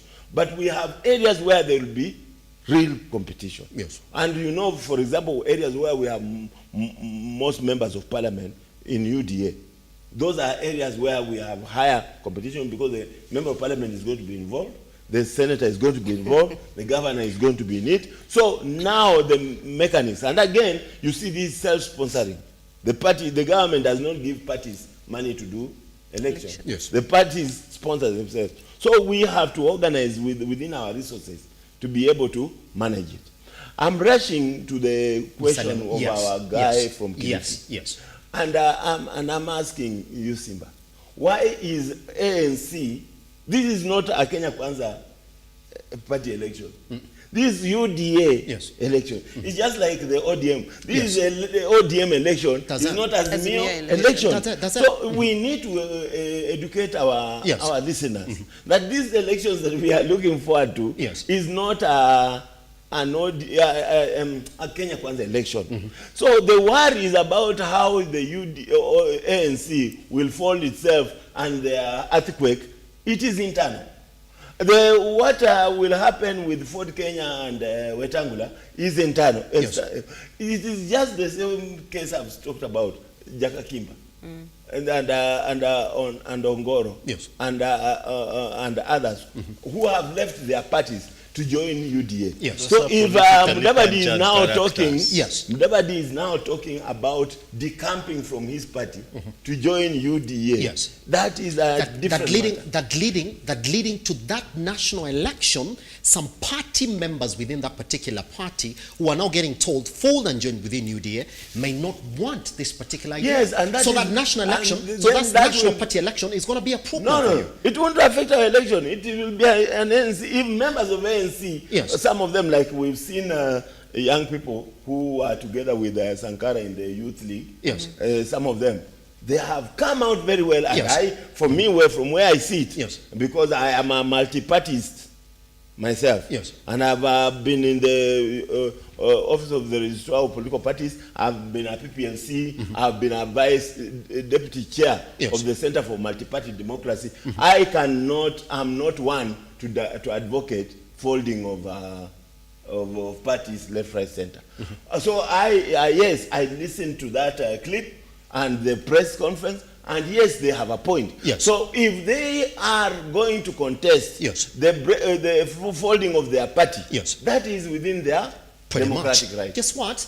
Once we come back to Sunday then, but we would like for him to paint for us the picture of that national election. He's going to talk about party leadership as well. Yes. We would like for you to tell us how popular one, Cleophas Malala, who's been talking about this particular issue of painting the country yellow, and even talking about folding of political parties during New Year, how popular it is, and why Rigathi Gachagua particularly has been getting a lot of defense from within the party. Guess from who as well? From the president himself, Dr. President William Ruto, PhD. We'll be coming back to that. Just before I come to you, Booth, there's a clip here that I want us to watch together. It's essentially about an ODM watch leading to the meeting that they're having today, and we shall be going to that particular event and giving you those updates on what exactly Raila Amolo Odinga is going to talk to the party leadership as they then build up to those party primaries. But before that, let's watch this particular clip because that's exactly where we want Ruth to start from this morning. A political party that prides itself on having survived 4 election cycles and still enjoying a good number of elected members has its future hanging by a thread as tension within the party threatens to pull it in different directions. Raila Odinga's AU bid stirring the party's sugary oranges and turning them sour as leaders within the party eye to replace Odinga. At the heart of the storm are Raila's deputies, Wycliffe Oparanya and Hassan Joho, former governors of Kakamega and Mombasa respectively. Both eager to fill Raila's shoes, sparking fierce competition within the party. And as the party prepares to hold grassroots elections, the deputies are eager to strategically position their allies in key party positions to leverage the upcoming grassroots elections to solidify their claim to leadership. Oparanya boldly declared his intent to seize leadership if Raila secured the AU seat, while Joho sets the sights on the presidential race in 2027 as the ODM party presidential flag bearer. Baba naondoka atanaenda AU atichama itaenda chini hapana. Allies are rallying behind them, forming alliances to secure regional dominance. Baba shemeji yangu, heshima na taadhima baba. Huyu mtoto wako Hassan alijua amecheza ndani ya ODM miaka mingi sana. Si kweli? Na sisi kama watu wa pwani, sura yetu tumeweka mbele, tuko tunaweka sura ya Hassan alijua. The departure of Raila leaves a void in leadership, but the former Prime Minister has maintained that the party should not be divided on ethnic lines, calling on the leaders to hold the party together as the clamor to have a replacement could turn the once vibrant party into a shell. Kuleta magawanyiko ndani ya chama chetu kwa msingi ya eneo. Hadi sisi kama watu wa magharibi, sisi kama watu wa Nyanza. Internal strife threatens to derail party plans. ODM's announcement that grassroots elections may be postponed ignited controversy with allegations of backroom dealings and power plays. As tensions escalate, all eyes are on Raila Odinga to navigate the storm and steer ODM towards calmer waters. Will he quell the dissent and preserve party cohesion, or will the rifts deepen, risking the party's stability? Brian Amuai for the Spotlight. Nairobi. That's it. That you can't say that nobody's looking at Raila Amolo Odinga right now. Everybody's looking. I mean, declare opposition.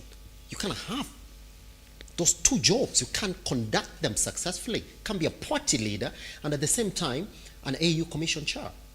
And you got to focus your strategies on that particular one. So when they go for that national election, they gotta find a leader. There's a feeling now more than ever that hey, we can't go for party primaries that's gonna build up to the national election without us saying you're not gonna be there. So you say something. So today they are meeting, Ruth, and Raila Amolo Odinga called for that meeting as they build up to their party primaries. What would you expect for him to say? What is he gonna say? Joe is gonna be there, the likes of Oparanya are gonna be there, and the bigger ODM leaders. What is he gonna tell them? Simba, you said when they do the elections. I think it should be if they do the elections, because we've had this conversation before where they say we are going to have elections and then it doesn't happen. However, what is happening is similar to what Sankara said. These conversations of, you know, who is taking over of him, and that's why I said the issues cut across all political parties. So this conversation of he is not able to hold both positions, it's the same case with ANC. Mudavadi still wants to be able to call shots. It's the same way even in UDA. The president is the president, But you will not tell me that he is not participating in the affairs of UDA as a party leader. So, and we saw that even with the former President Uhuru Kenyatta. Alirudi nyumbani after he cleared his term. So it's something that cuts across all political parties. And that's why, listening to what Sandy was saying, he was trying to be politically correct by saying, we are trying to see the mechanisms, whatnot. But as he said, it is testing waters. And after they have tested waters with the safer areas, three things can happen. Yes, Ruth, I want you to hold on to that particular thought right there, about the 3 things that can happen. Yes. Good. Once we come back, Sankara, you will have your 2 minutes and respond to that. And then after that, Sunday, then we'll wait for us the political situation within the UDA party. Guess what? We were sort of expecting that national party election would have become a bit nearer, but they've taken it to December. You do remember last December, even the president himself stood up and said, even me, I'm not so sure when we go to that national election whether I'll be the party leader. You can decide otherwise. Spoke of Cleophas Malala, actually pointed to him and said, even him, Cleophas Malala here, standing as a SG, he might not get that particular one. You guys are going to decide. But guess what? There is a certain feeling within the party. There's a certain feeling within the party. Rigathi Gachagua has been defended, not once, more than once. Are they ready for that national election? You guys remember the men in black within ODM? Is that what they fear? Does that make then the headline for the Daily Nation right? It's an acid test. Sandy's saying, no, what acid test? Once we come back right here, we're making sense of the 3 things that can happen, and then come back to UDA before we talk about the Nadco report. Who loses if they do not implement it? Once we come back right here on The Morning Drift.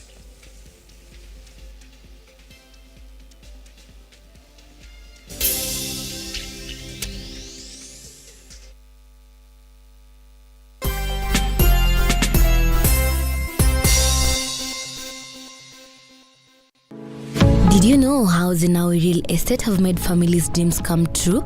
We've already settled many families in Juja Gardens Phase 1 to 5. And now, introducing Juja Gardens Phase 6, right in the heart of Juja Farm, selling at an incredible 850k only.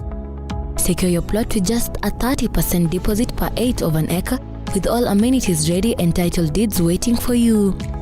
For more information, visit us at Gitwamba Plaza, 2nd floor, Ruiru Town, or call us at 0794 880000.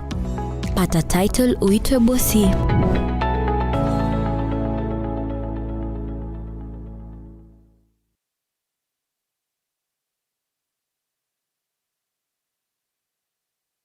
Are you an SME looking for a media partner?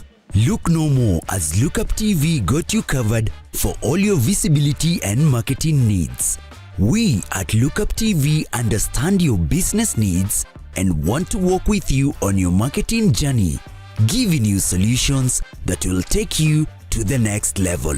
Call us today on 0707 572 358 or send an email to sales@lookuptv.co.ke and kickstart this amazing journey. Welcome to Lookuptv, your official SME media partner.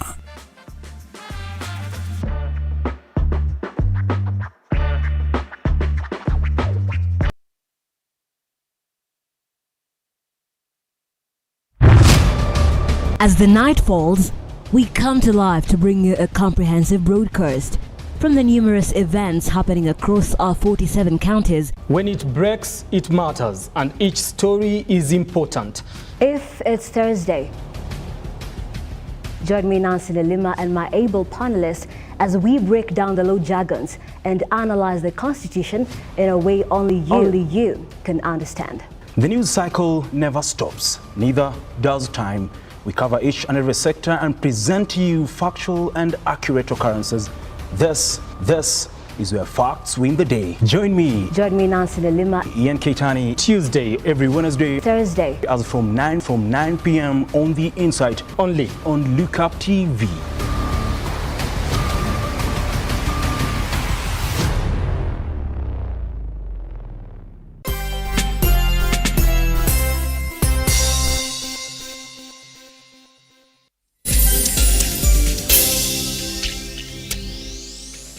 All right. Welcome back to the Morning Drift. We are talking about what the Daily Nation is calling the acid test. Now, Sheila, if you can take us back to the Standard this morning, because those are the first things that we want to say. Raila Amolo Odinga, with the rest of the gentlemen, were asking questions about his party leadership. We're talking about the ODM party. Is it ever okay for him to make his stand known? I'm the party leader, so let it be it. Ruth, you're talking about the three things that may happen. Let's hear them now. I think number one, we have a situation whereby it is possible that after they finish doing the safe areas, if at all for any reason they are unable to do the second cluster, or they are unable to do elections where there is, in their strongholds, yes, for any reason, be it, as Sandy would say, mechanisms, logistical issues, economic recession, etc., a lot of blanket statement. They will say, they'll come out and say, and we've seen, because it's the excuse they use in all other affairs. Si munaona tulijaribu. Lakini wale watu, it will be an excuse of we tried, and then blame someone else as to why it didn't go on. But they will be able to say, at least we tried, right? The second thing is that these elections are also going to be used to win out people that can be deemed as politically stubborn, people that can be deemed as, they've become entitled within the party, people, and unfortunately, my good friend Senator Malala, I do not know if he will be able to survive this, but he's one of the people whose all eyes will be on his seat just to see, is he going to retain it, is he not?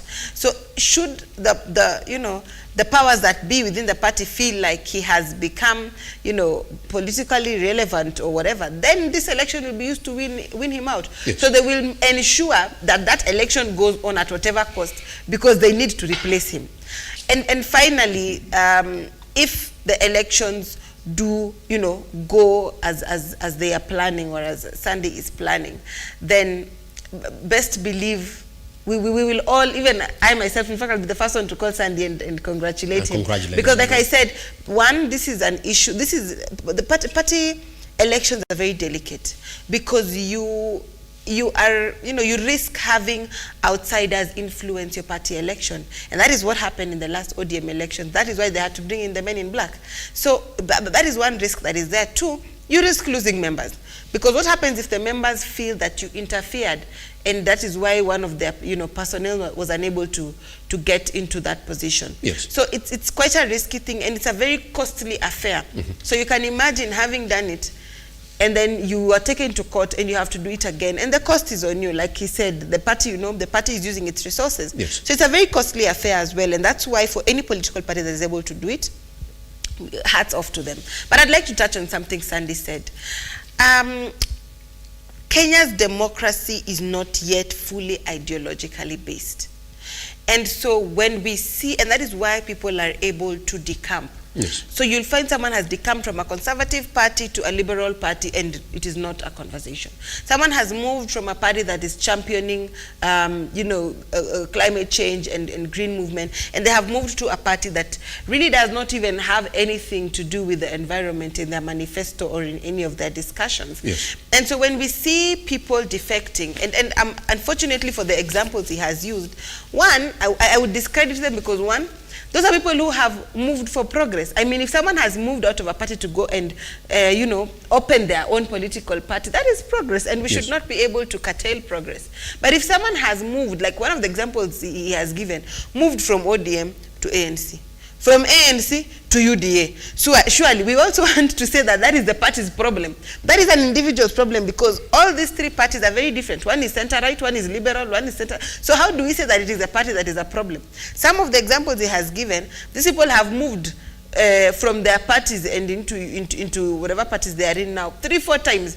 Every 3 months they are giving us a press conference saying that they have moved to a different party or to the same party that they have been in. Every 2 months we are seeing them doing a press conference, being given that the yellow hat. And those are people they call legitimate party members. So I think we need to be very honest as we are giving these examples. And one thing Sandy is moving away from, and the minute he accepts it, it will also help in their elections, is that all these issues are the same across all political parties. And the very same people who are moving from these political parties, who have been victims of, you know, whatever he wants to say and are coming to this party, yes. Two things will happen with a victim. Either one, they will ensure it never happens to anyone else again, yes. Or two, they will ensure because it has happened to them, they will also want to do it to someone else. And in politics, they always say, you know, siasa sio kanisa. If you don't do ABCD, then someone else will do it. So you might as well just take care of your interest. And so if these are the conversations that are going on within political parties, what on earth makes Sandy think that UDA is special? Because if we're being honest, there are same members within UDA who will come and say, and we've had those conversations. We've had UDA members who were crying about their former, I don't know if she was the SG, Veronica Maina. We've had, you know, UDA members who have complained about the current SG, Cleophas Malala. We've had UDA members who have, so these are issues that cuts across. And if any political party, even ODM, comes under the sun and say, as we are special, we are different, we do not have these issues, they are lying. It's as simple as that. Sankara, what do you expect for Raila Amolo Odinga to tell the top leadership today? Within ODM, what is it going to say? Let me speak about the UD elections, yes. In finality. Sankara, we have 3 minutes First, for that. In my own opinion, Simba, yes. I don't think UDA party is conducting elections. Rather, UDA party is conducting what we call post-election pick-up and drop-off of political acolytes. This is an move aimed at strengthening the party by wooing gullible agendaless party members from outside to join the bandwagon of UDA parade. Number 2, the party problematic characters are going to be dropped off in this particular scenario. And that's why they are trading cautiously, excluding other regions, purporting it to be a logistical issue and blah, blah. We are not political. We are not village salads. I would like to inform my brother from the UDA party. You know, yes. UDA party, that yellow color nowadays to me is synonymous with lies. Whenever I see a yellow color, I see lies on it. And that's why I wouldn't even prefer using this pill on my back. But anyway, that is what the party, I mean, the show decided for us. So, in conclusion, it is yes. not an election. Yes. It is a pick-up and drop-off of party, potential party members and potential party threats. It is a political management situation, nothing like that. And what Baba would tell his party members, it is very clear that as things stand today, Raila is not yet the AU chair.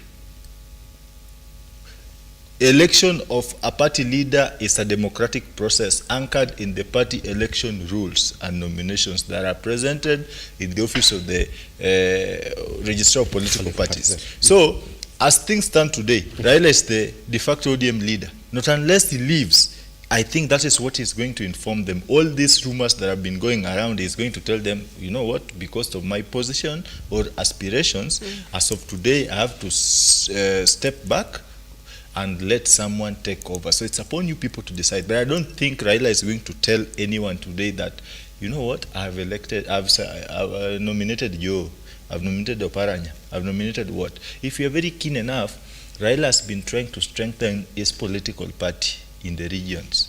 When he goes to Western, Oparanya is his fit candidate. When he goes to Omabei, Mbadi fits the seat. When he goes to Kisii, Simba Arati is the king. He has to play the politics as it is. I'm saying this is politics, and this is not what Sunday would want to respond to. I don't want his insight and input on this, but that is politics. That is what Raila is trying to play. He's just trying to manage his region so that that question of Baba being selective and supporting a particular candidate while people have equally invested their finances, emotions, popular support, yes, and that political support to the party are being left out. He doesn't want to get into such a particular scenario, yes, especially at a time like now when Baba is walking with 2 feet, one up, one down. The other one is eyeing the AU seat. The other one is still holding the ODM. Selfish. No, it's not selfish, Mr. Sunday. Wait until you qualify to be an AU chair. Sankara, is that a perfect scenario? Is that a perfect scenario?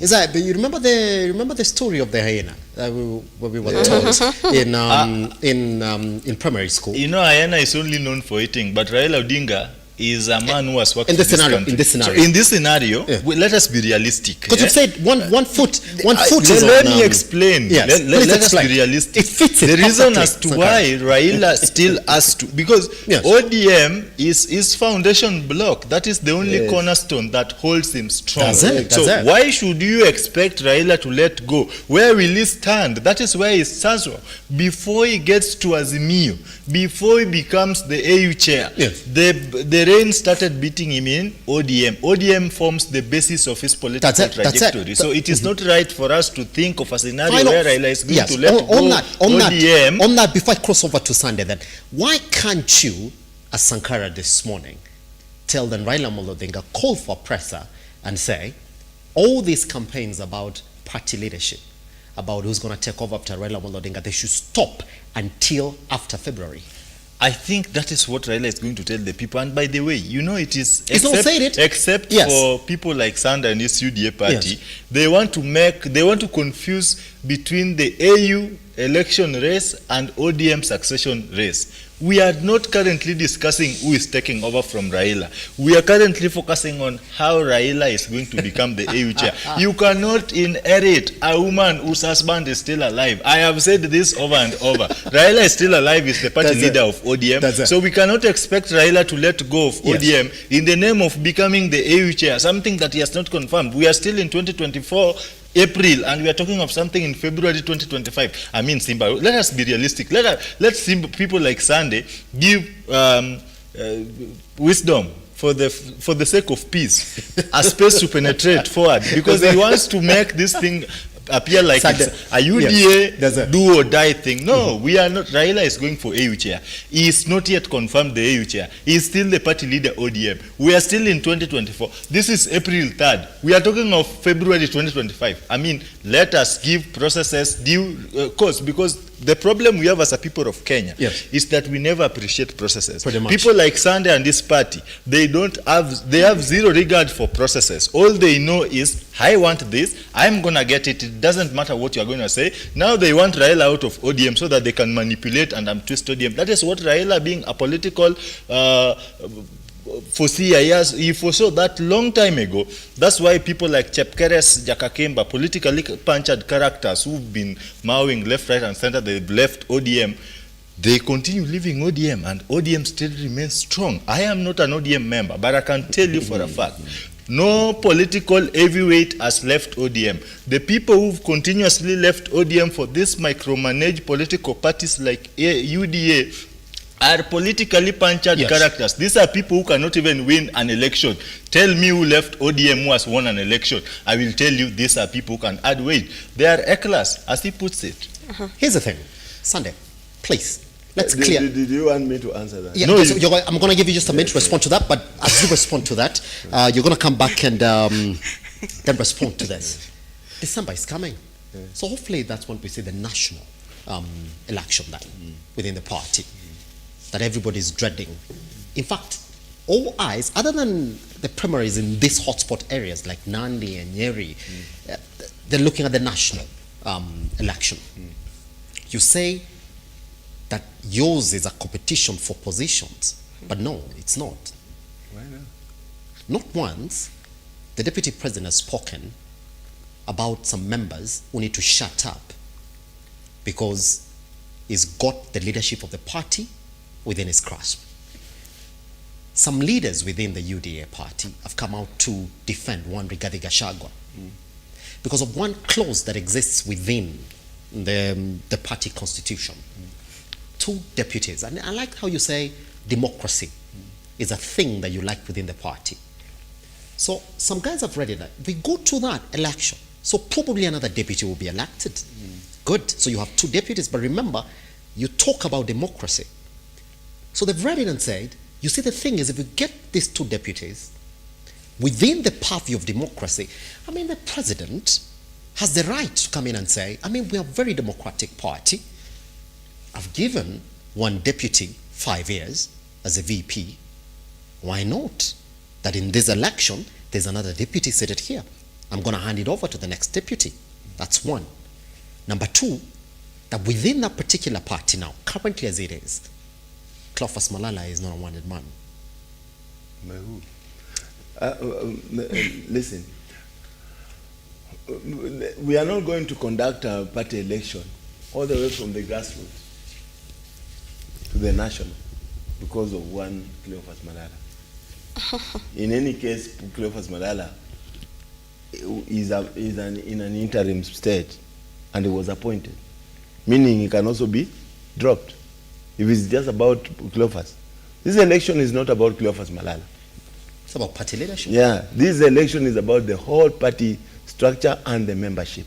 Actually, the president and the party leader of the party has increased, not once, not twice, said that this party has honors.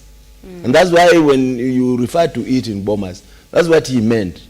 The honors of the party need to be given forum to elect their own leaders.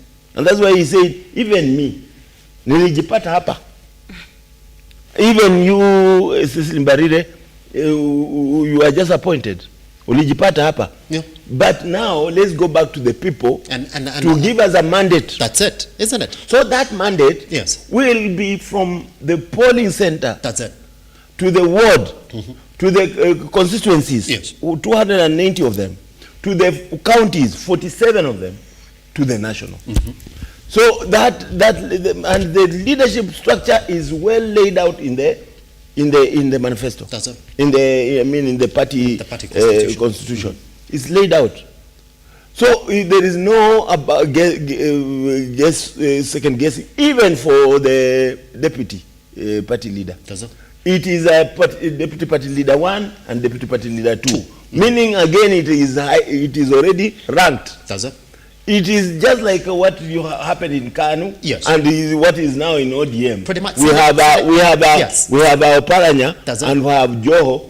Both of them are deputy party leaders. Even in chairs, we have the chair and we have deputy 1, 2, 3 of the chair. So the hierarchy has nothing. That's why I'm telling you. This is all about. Sandy addressed this. That's what the problem is on deputy 1 and deputy 2. Yes. If you are 2, you are 2. You are not 1. That's it. You're not 1. That's it. Yes. But under the constitution as well, that it's upon the party leader to say, "This is my running mate." No. By the way, it's not even upon the party leader. If you remember the process of picking the deputy president for UDA, it was a rigorous exercise in Karen. We had even internal, those of us who were there, we know that there were even elections. We did balloting. We had Alice Wahome on the card. We had the governor for Kirinyaga, Warogoro. Waiguru on the card. We had Kindiki on the card. We had and you remember it was really you can't say that. You see, you may have been in Karen but at the gate. You may have been Karen at the gate. Let me tell you, I was inside. You know, being there. In fact, I never saw Sunday. Sunday is explaining. Can we talk about Sankara? Sankara will be coming to on this panel. We don't have even time for the next one. He wasn't there. He's explaining what he doesn't know. Sunday, here's the thing. That every other person knows how vigorous, how emotional that process was. And the party constitution, by the way. Now listen, Sunday, that's why we're asking that the party constitution gives this upon the party leader to say, well, this is my deputy. No. The final word may be with him. That's it. But the constitution provides for the participation of the NEC, the National Delegates Convention, pretty much, which will hand him the final say. That's it. So we have a process, and actually for the first time, this is the only party that has a process that brings out Sunday addressed this, that within the party there are members and they come out clearly to say, we don't need 2 deputies within this party. We want and that is democracy. That is democratic. Is it ever going to be democracy? It's pointing out to, now, Sunday, hold on, that now you're going to a national election that's going to give you the 2 deputies, and you move on with it, that people don't want that. within the party. What people, when you talk about people Yes. don't want that, you are already talking the ODM language. I'll give you names. That's what I'm saying. Listen to me, Simba. Listen, what I'm saying, yes. When you say people don't, yes. The ODM... should I press it too? Just say some people, some of the members. Because we have... 15 is not a small number. Let me tell you. Yes. 15 out of what? Out of 8 million membership? These are governors. Out of 8 million membership. These are governors from the Mount Kenya region. Let me tell you. Who essentially also command some followership as well. Listen. Sunday. Simba. Yes. Back to Bomas recently. The president said what? That the party owners are members and they are going to determine their leadership. That is what he wants us to believe. And that is the twist. The party owners. And we have agreed with you that we are going into this election to get leadership for the party. And right now, as I left my desk, we are doing into almost 8 million membership of the party across the country. You want to tell me 15 individuals will determine 8 million? No, I'm talking about the national. No, there is no national right now. Yes. At Bomas, the National Delegates Conference determined that there will be an election from the polling centers to the national. Sunday, what you are authoritatively saying, just before I move to you, so we move into the bigger conversation this morning, is that you can confirm here that indeed all that we've been collecting as Lookuptv, with some governors who come out to say, well, we want that party constitution changed, we don't want 2 deputies, we are behind Rigathi Gachagua, because there's been this push and pull that even the president has addressed within the party. He's told the rest, and I'm going to say, the small boys within the party who've been wanting that particular position of the second deputy, they need to shut up, that there's no problem currently as it is. Yeah, there's no problem. Absolutely. There's no problem what we are doing. If there are positions at the deputy party leadership, it will be opened up to balance geographical interests. Yes. And that is political. And it happens in all parties. KANU had it. Yes. Before KADU had it. Yes. ODM has it. Jubilee the other day had it. We usually have a gender in issue have to be brought in, so that if you open, in fact, why 2? Why not 4? So that we also have a woman represented, a PWD person, a youth represented, and all other regions represented. What we are saying, being a deputy party leader is not synonymous with being deputy president of the Republic of Kenya. That's it. So we have to separate. But you are taking me away from something. Yes. You asked Sankara a question. In just 1 minute. You asked Sankara a question that yes. he was not able. He could not answer. And I give you the answer. What was the question you asked, what will Raila be telling today his people? And I'm telling you the answer is this. Yes. The answer is in his own mouth. He says that Raila has what we call the regional fiefdoms and kings. So that when he goes to Kakamega, to Western, it is Oparanya. When he goes to Kisii, it is Arati. Sankara, we have a minute. Sankara, we have a minute. Sankara, you can't give him time. He's taking time explaining what I've given. Give him time, Sankara, please. I'm going to come to you. I'm going to give you a right of response. Yes. So now Sankara owns Lookuptv. If you look at that, you will see that is the strategy that Raila has. To keep national leaders locked in their regions. And that is the message he had yesterday.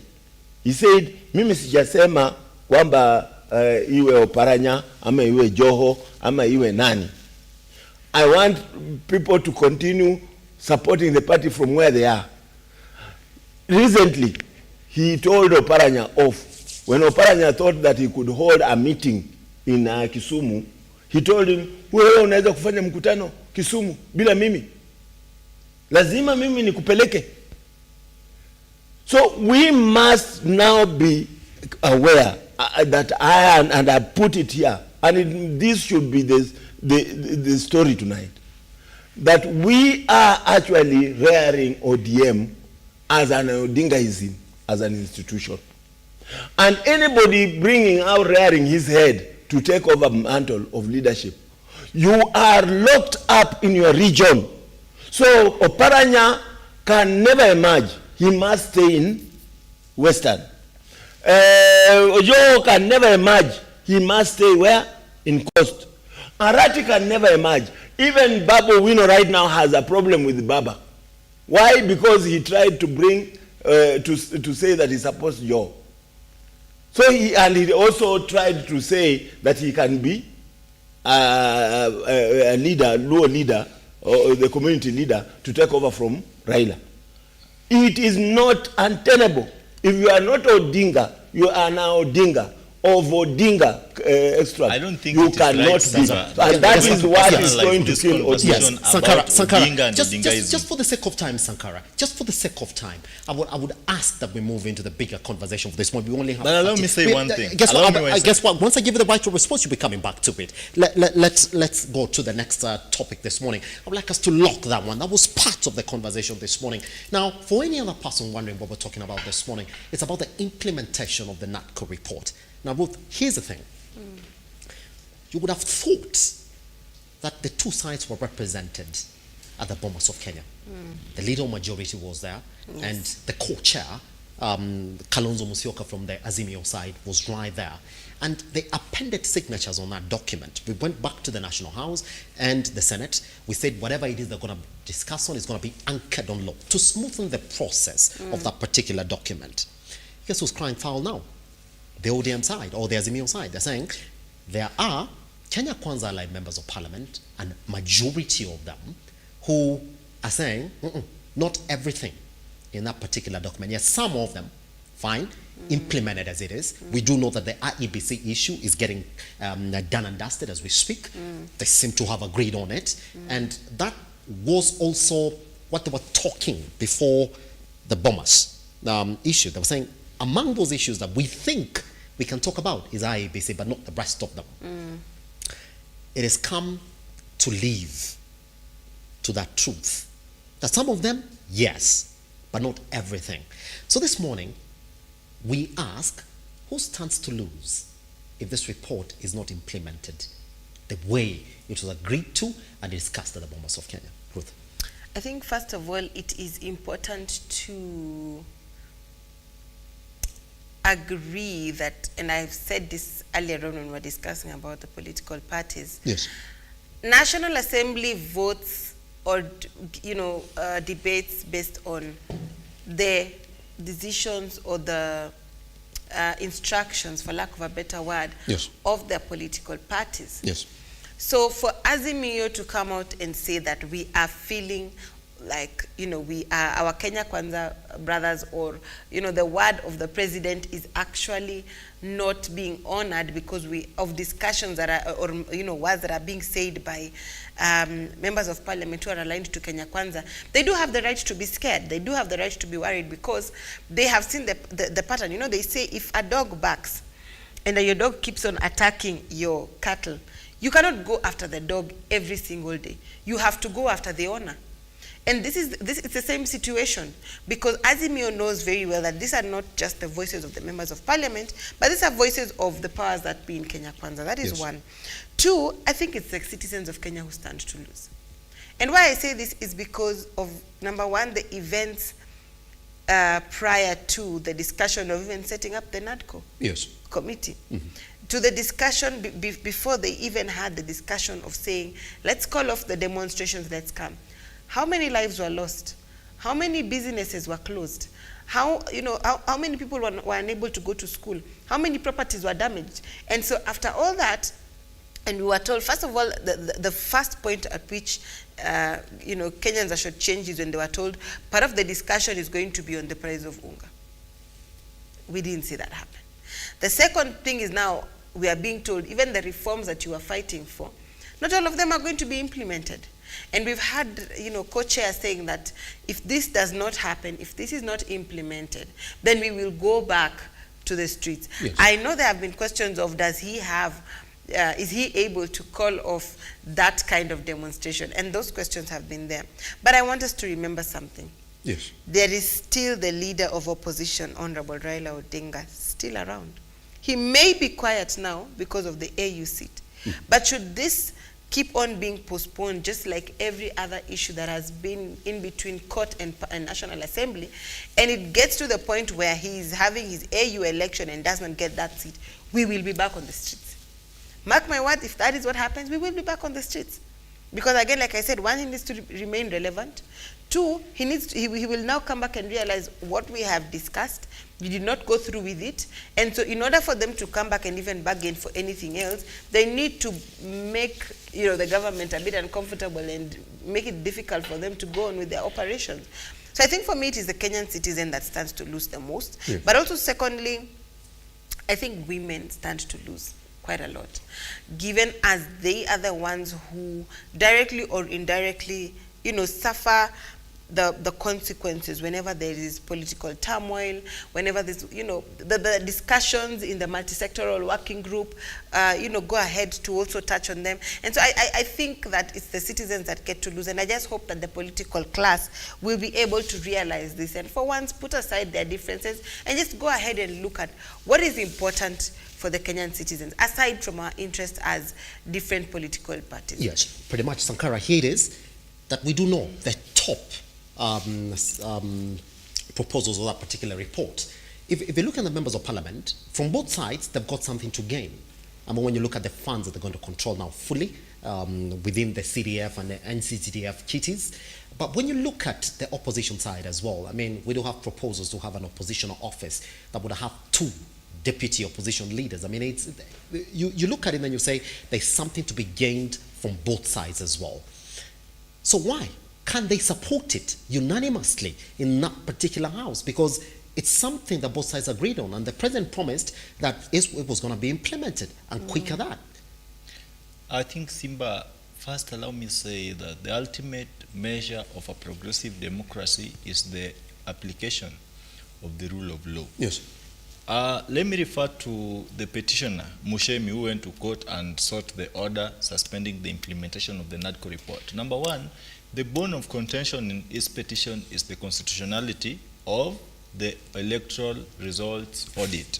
His only concern is that, as per what is enshrined in our constitution, the Supreme Court is the apex court of the land that handles electoral-related disputes. Yes. The Supreme Court had already laid out its framework and decision on what culminated into the electoral petition judgment rendered in the just contested presidential results. So in his own wisdom, and that is something that politicians were leaving out, what is the legal consequences of re-auditing elections after a petition had been contested in court and the court made a ruling? So I don't think that this entire process has something to do with the entire how do you call them? Whatever was proposed in that particular report. But yes, it is the constitutionalism or the constitutional backing that the electoral audit does not have. Number two, political goodwill. Just like the BBI, this Nadco report still joins the race of democratic emancipation of our country. We are still learning a lot. The BBI case came quite late. This case is coming quite earlier. So what is going to happen? Let me begin by responding to your question. The losers in this particular scenario are the youths, yes, and majorly Kenyans. Yes. Because if you look at the post-election turmoils, yes, the major casualties of police brutality, state-sanctioned police brutality, are usually the youths. When I was in Kisumu, I saw bodies of brothers lying side by side with wounded bullets shot by police who are calling themselves servicemen. So number one loser is the youth. Number two loser is the people of Kenya. And the winners here are politicians. When the constitutional aspect is in question, then the Nadco report committee has an opportunity to sit back and weigh out on the potential weight lifts. They are going to lose some, let go of some, how do we call them?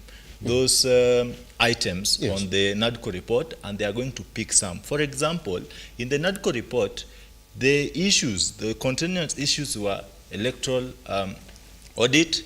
Because it has no constitutional backing, they are going to let it go.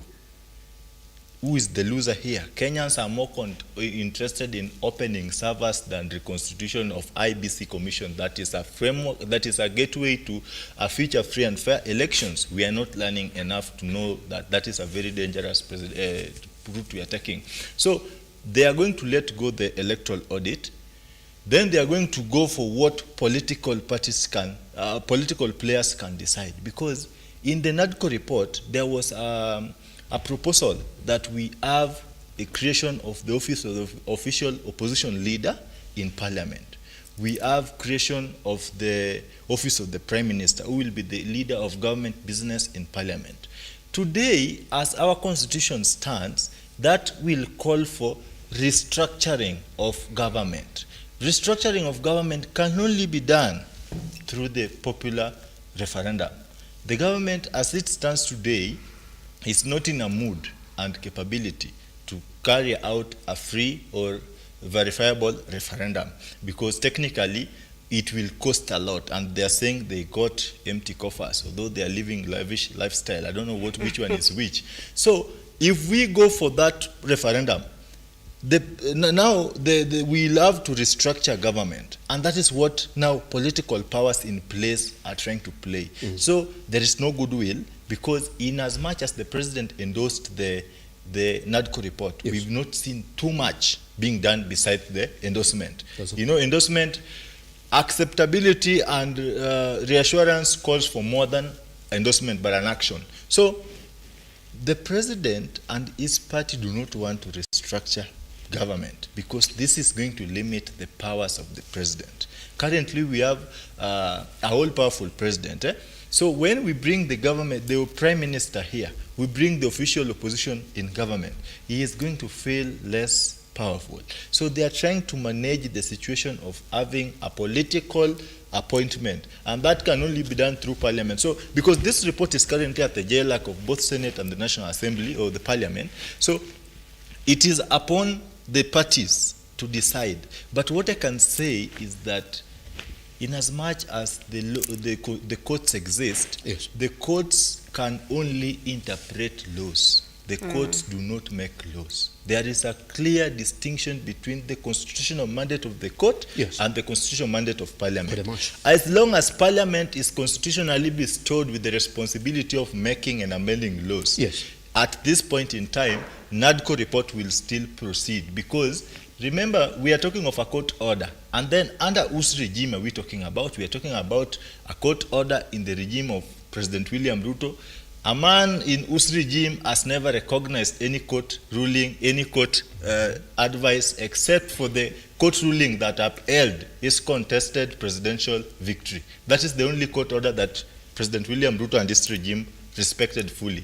But these other things, they will stand. So as long as political factors still play, a Nadco report will still be implemented, but in proportions. And remember, Nadco report is a negotiated document. It is a political document, culminating from a political process. So in as much as there are legal interpretations, with the Kenya we know, I still believe and hold the view that Nadco will be implemented, but with changes. And my only worry as a youth leader is the exclusion of youths in the entire framework of Nadco. That started from the composition of the Nadco report committee members. The 10 committee members, we had no youth represented there. We had no PWD represented there. So the inclusion aspect that is missing in the Nadco report composition and even implementation is my only worry. Otherwise, I still hold the view Nadco report will be implemented, whether they are court directives suspending the the implementation, they will be very clear. They will exclude what is bringing contention between the report and the court, and then they will take the political process. There they will create two positions, the position of the official opposition leader and the Prime Minister. The rest will be left to sink in the ship. Sunday. My question is simple. It's not complicated, and that's what Kalonzo Musyoka was asking. We sat at the Bomas of Kenya, and we agreed that once we go back to the National House, there will be concerted efforts from both sides of the National House to have this particular report implemented. The president has endorsed it. He said, well, I'm going to make sure that it's implemented. So why again would a section of Kenya Kwanza members of parliament, as Kalonzo Musyoka claims, want to rush to court to stop the implementation of some sections of that report? What we know is that, first of all, I agree with my brother. These are negotiated documents. Negotiated, and we had a dual chairman, Kimani Ichung'wah, the majority leader on one side, yes, and Kalonzo on the other. The problem with implementation now should not be thrown to the side of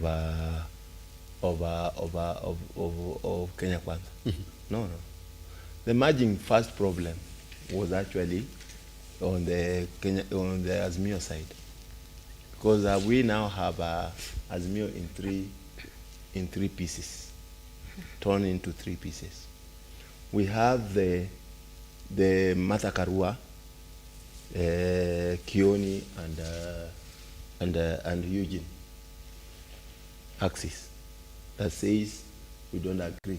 They didn't even append signatures. Yet Kioni and Eugene were bombers. Then we have the Kalonzo team, which says whereas it fell short, let's have it anyway. We have the Raila team that says, I want it passed with no alterations. It has to go the way, no comma, no nothing. Yes, should be changed. And you see, now that is the problem of Azimio. The second problem we have right now is a mwananchi problem. And again, my brother Sankara has put it very correctly. It is a mwananchi Moshemi who goes to court in Kiambu and asks, where is the place of the Constitution in the implementation? If you are saying that you are starting to audit the servers, which order are you implementing? Which new constitution is that? Yes. Where is that? Because the provision of the law only gives one entity, the Supreme Court of Kenya, the capacity to order for audit. Yes. So I agree with Moshemi, and that has also been individually, personally, my view. That where do we get the extrajudicial capacity to discuss the matter that was already ruled on by the court? If it was within court's wisdom or understanding, then it could have actually ordered for an audit then. Indeed, by the way, there was some bit of audit because there were sections that were asked for by the lawyers, as mere lawyers, to be audited as sample out, and they were done. And the results were made known. So for me, the Nadco faces the BBI danger because there are sections of the BBI of the Nadco that are unconstitutional. Yes, Sunday. And there comes the question. Yes, there comes the question. yes, Then yes, it looks as if you knew, and I'm talking about the Kenya Kwanza side. Looks as if you knew that indeed, once you've spoken about this at the Bomas of Kenya, they will face that challenge. So it was okay for you to talk about it, come and endorse it before it faces this particular challenge. You see, Simba,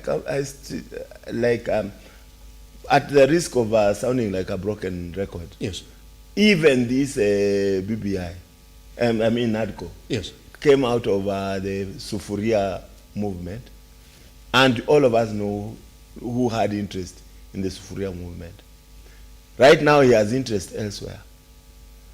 If there is a creation of a position, say for example, if there is a right now, if we were to go on and conclude, yes, and the creation of a position of official opposition leader, yeah, and Raila is now on his way to AU. It has not been concluded until next year, yeah. In whose interest is it to delay the process so that we know the outcome of Addis Ababa before the appointments are done? In whose interest? It's Kalonzo who's complaining about Kenya Kwanza members. Yes, members of because Kalonzo is complaining that if it is concluded today, yes, while we are campaigning in Addis Ababa, yes, then it will be him to be appointed the majority, the official opposition leader. But now it is being delayed, and that's why I'm asking. There was a time actually the Raila Amolo Odinga was in Coastal somewhere, and he gave an ultimatum. Yeah, he did. That I want you guys to go to Parliament tomorrow, yes, and make sure that it is implemented. It is passed. Yes. Wandai is in Parliament as the minority leader. Why hasn't he brought about a motion to order fast tracking? But anyway, right now the court has already pronounced itself, and again I want to rule my brother out of order because he doesn't read much. You see, when he says that RUTO has not obeyed any court order, we have CAS. They have not been appointed, they are not in office because of a court order. We had even the delay of our principal secretaries. The appointment of principal secretaries was delayed because of court orders, and RUTO obeyed that. We have had the housing project right now and redone again and again, trying to do it right because of the court order.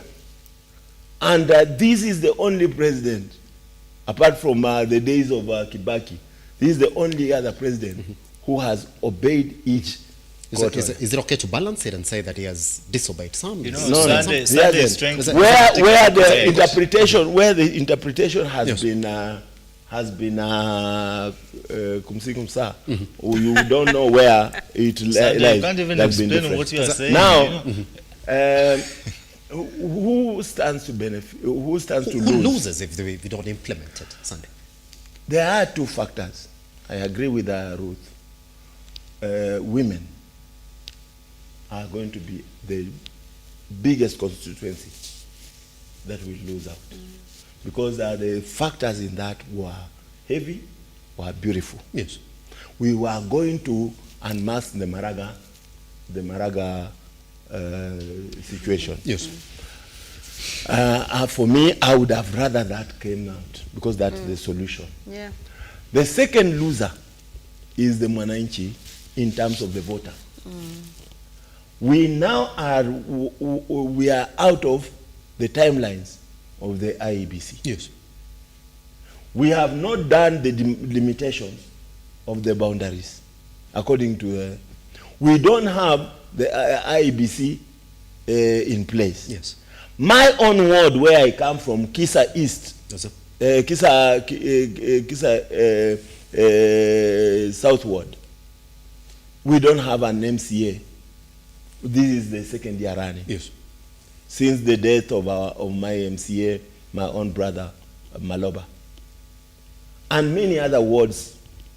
In Mandera, yes, where we lost also a member of parliament, they are unrepresented. And we have wards like those across the country where people are not getting now representation. And you know, when people are not getting representation, their CDF is not catered for, their leadership on the ground is not catered for, they are not represented, decisions are still continuing to be made in parliament. So the two constituencies for me that loses out and I am so categorical, those two is the women and the Kenyan voter. Because what will happen again, we shall now start rushing. After we open up, we will start now rushing to do these things into election, and again thereby we will have another fiasco of an election in 2027. Doesn't. It's shocking though, how they will not support it fully. Is it because they know that within that particular parliament, should they want to adopt some of those proposals by numbers, the Kenya Kwanza side will have it, if indeed it was come to that. Case in point, you would like to think that we'll support it fully, knowing very well that that particular report gives them full control of the CDF kitty, for example, for the members of parliament seated in that house. Is it because, and that's why I asked, is it a master stroke of one President Dr. William Ruto, knowing very well that, okay, we're going to go to the negotiations, we're going to get done with it, I'm going to support this particular document, and good, it's going to go back to the National House. But the National House is going to deliberate on it. But once it gets to the National House, somebody's going to rush to court, something that is going to derail the process. But here is it, on the IEBC issue, on the CDF kitty control, I mean, it's quite simple. It doesn't need a change of the constitution. It will be passed if indeed it comes to that. That at the end of the day, somebody said it was a tackle, and the smartest man was going to win the tackle. Is Ruto winning this match by being smart that the ODM side didn't say it? I think he's definitely playing smart, because at the end of the day, the reality is that there's been conversations of electoral reforms, constitutional reforms for a very long time, even in the run-up to 2022 elections. That's why we had the BBI and we had the Punda Mzigo, Punguza Mzigo. And so those discussions were there. And even amongst those camps that were opposing these two documents, they would still say, okay, this was an issue, but maybe it could have been done differently. Now, years later or months later, in the 2022 elections, when political parties were giving out and distributing their manifestos, they actually had some of the items that were indicated in those two documents, specifically the BBI documents, in their manifestos, which means even for them, they needed or they wanted to participate in it, or they wanted certain aspects of it there. And so it is not very surprising that as these negotiations were beginning, it was going to end up in a situation whereby there are certain reforms that were needed, you know, specifically reforms around legislative matters, around electoral commission, of course, being very, very key, and you know, of course, then having a constitutional amendment. However, I would not say that ODM didn't see it coming. I would not say so, because if they have not yet learned by now that our current president is one of the best students that the former president, the late Daniel Arap Moi, had, then really they need to sit down and reevaluate themselves. Because even for, I think for the president, by the time these negotiations were going on, the country was quiet now. There are no demonstrations. He can go ahead and, you know, continue. We're not having cases of fires. We're not having, you know, cases of this matters like what we saw in Kibra when the demonstrations were going on. So for him, that was the first win. That for him was the first win, because as these discussions were going on, he can, you know, people are off the streets, but he knew where they would, you know, where he would wait for them. He knew, because he has majority in parliament, he can still use that to now come back and tell them, if you want your document to pass, then this and this needs to change. This and this needs to be done. I want to take us back to when they were voting for the electoral reforms, the Elections Amendment Act. And there was one key issue on the coalition political party. As it was being introduced, that is one of the things that across board, it was very easy for people to discuss, because it served both interests. And so even for this report, I strongly believe that the Kenya Kwanza side is going to use their numbers to negotiate and say, so for this one, we want this changed. I think, like he said, there are certain positions that they would then want for them to be appointed. Those are. And because it would play towards their advantage. So I think they knew from the word go that it is at this point that we will wait for them. However, I would not disregard what Sandy said in regards to who stands to benefit most in terms of the former Prime Minister then being able to push this until he sees the outcome. And that is why I said if it continues to the point at which he's having his elections and he doesn't get the AU seat, then he's going to come back and fight for it thoroughly. And best believe that because this is a man who thrives in chaos. This is a man who, with whatsoever government is there, would not want him to begin chaos. They will give in to him and he will get what he wants. So I think the two main people, and we will see it even in National Assembly, who are trying to fight for their interests is the president and the former Prime Minister. And while they are both playing chess, they're both playing nice to each other for the AU seat, they both know that that particular outcome determines the outcome of the Nadco report. Pretty much. Guess what, Sankara? We gotta end it like this. More comment is trending this morning. I've been asked to pick your views on something that has ached Kenyans this morning. So we're gonna end it on this note. Sankara, you have 45 seconds but as we kill it this morning. All right, Sheila, if you can then give us a clip that has got Kenyans talking about Murkomen's conduct, apparently. Let's take a look.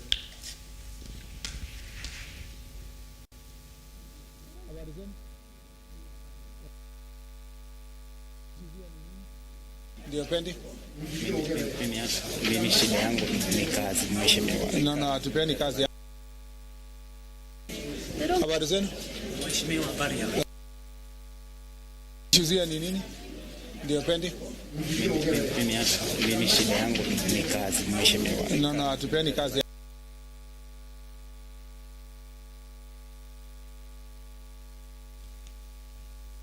Thank you very much. It's a very short clip of Murkomen telling a Kenyan off. The guy had taken his time to muscle his power and energy to follow the CS and ask him for a job. All right? Your quick sentiments. Yeah, so let me begin by correcting my sister here. It is wrong to say Raila thrives in chaos. It is the government that has culminated Raila's political engagements in chaos by sending state-sanctioned brutality to beat people for practicing their political rights. Number two, it is very wrong for Murkomen to tell off a Kenyan citizen that we are not giving jobs. He is not a leader. A leader is one who listens to people when they speak, then you advise them correctly. You don't just stop people there and then, no, we are not giving jobs. That is the attitude, the hidden attitude of Kenya Kwanza leaders. Actually, that's why we're still battling unemployment today to surging levels. They are telling us where they are seated indirectly, Nyinyi wa Kenya, we are not giving you jobs. Murkomen has confirmed. Maybe he knows how they give jobs. So, as long as the president will continue appointing political figures to key ministerial positions that requires accountability, people who love themselves over their country, we still have a long way to go. And this UDA administration, if they don't seek redemption and prayers they sell like machungwa on the roadside, we are headed the wrong side as a country. We still have a long way to go. Sunday. Because they lie too much. They know everything about nothing. Thank you. Sunday, direct comparisons were drawn to a man who stood up and asked the president for a job at State House. The president said, well, I might not have a job currently as it is, but I offer internship. So you can come in, you can see exactly what we do, that in the moment that you clear your internship and there's a space, then we know exactly what you can do. This was in Murkomen's office, and Yeah, I want to differ with my brother. That's not Kenya Kwanza. That is not UDA. Yes. That is Murkomen. Who is Onesimus? Yeah. Kipchumba. Murkomen. It's a Murkomen issue. Yes, it's not an that is working with the title of a CS. Let me just say yes, 15 seconds. Kenya Kwanza, UDA government is a hustler government. Yes. The attitude you referred to of the president, of giving hope, of creating opportunities, that is the attitude. That is the direction of this government, and that is the direction of our president. Yes. So that one, is an individual problem, and please don't bring UDA and then this particular issue. Yes, both 45 seconds as we step out of the studio this morning, and probably I would like to refer to this. Kulo Conrad was saying Kipchumba Murkomen was a man who once argued that athletes should be absorbed into government parastatals without having academic papers to back the appointments. Dismissed a man who sought a job from his office with papers. I think, number one, in this era of social media, a lot goes round. Yes. And I know that the gentleman who walked up to the CS could have seen what's been going around in terms of the discussions of him appointing county committees. And so the man could have been coming from a place of, I've seen this going on, let me just go and defend myself. So I think as leaders, and we've seen this with the current crop of leaders, not just with Murkomen, but even with Moses Kuria, they just blurt out words and then later on don't even come back to apologize for the impact of some of their words and some of their actions. And so I think we really need to rethink that word of integrity when it comes to our public servants. And chapter 6 of the Constitution, the deception in Kenya Kwanza, where when a leader does something good, it is the Kenya Kwanza government. When he fails, Sunday now lets it be. Deceiving Kenyans this morning. Well, a lot of sentiments on that particular issue this morning. Guess what? It's been a pleasure, always a top show when we do have Ruth, Sunday, and Sankara around. Thank you very much for joining us in the studio this morning. Guess what? Those conversations continue on that issue for Raila Amolo Odinga and that meeting today. It's going to be a top story this evening. My name is Elijah Charles Kiage. Goodbye. I'll see you tomorrow for another edition.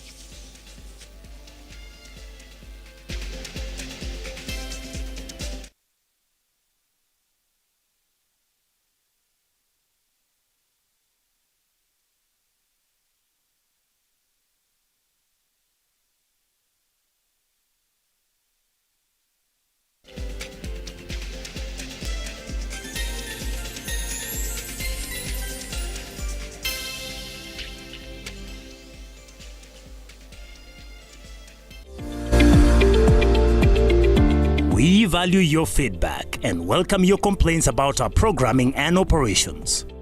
Feel free to get in touch with us through 0700 89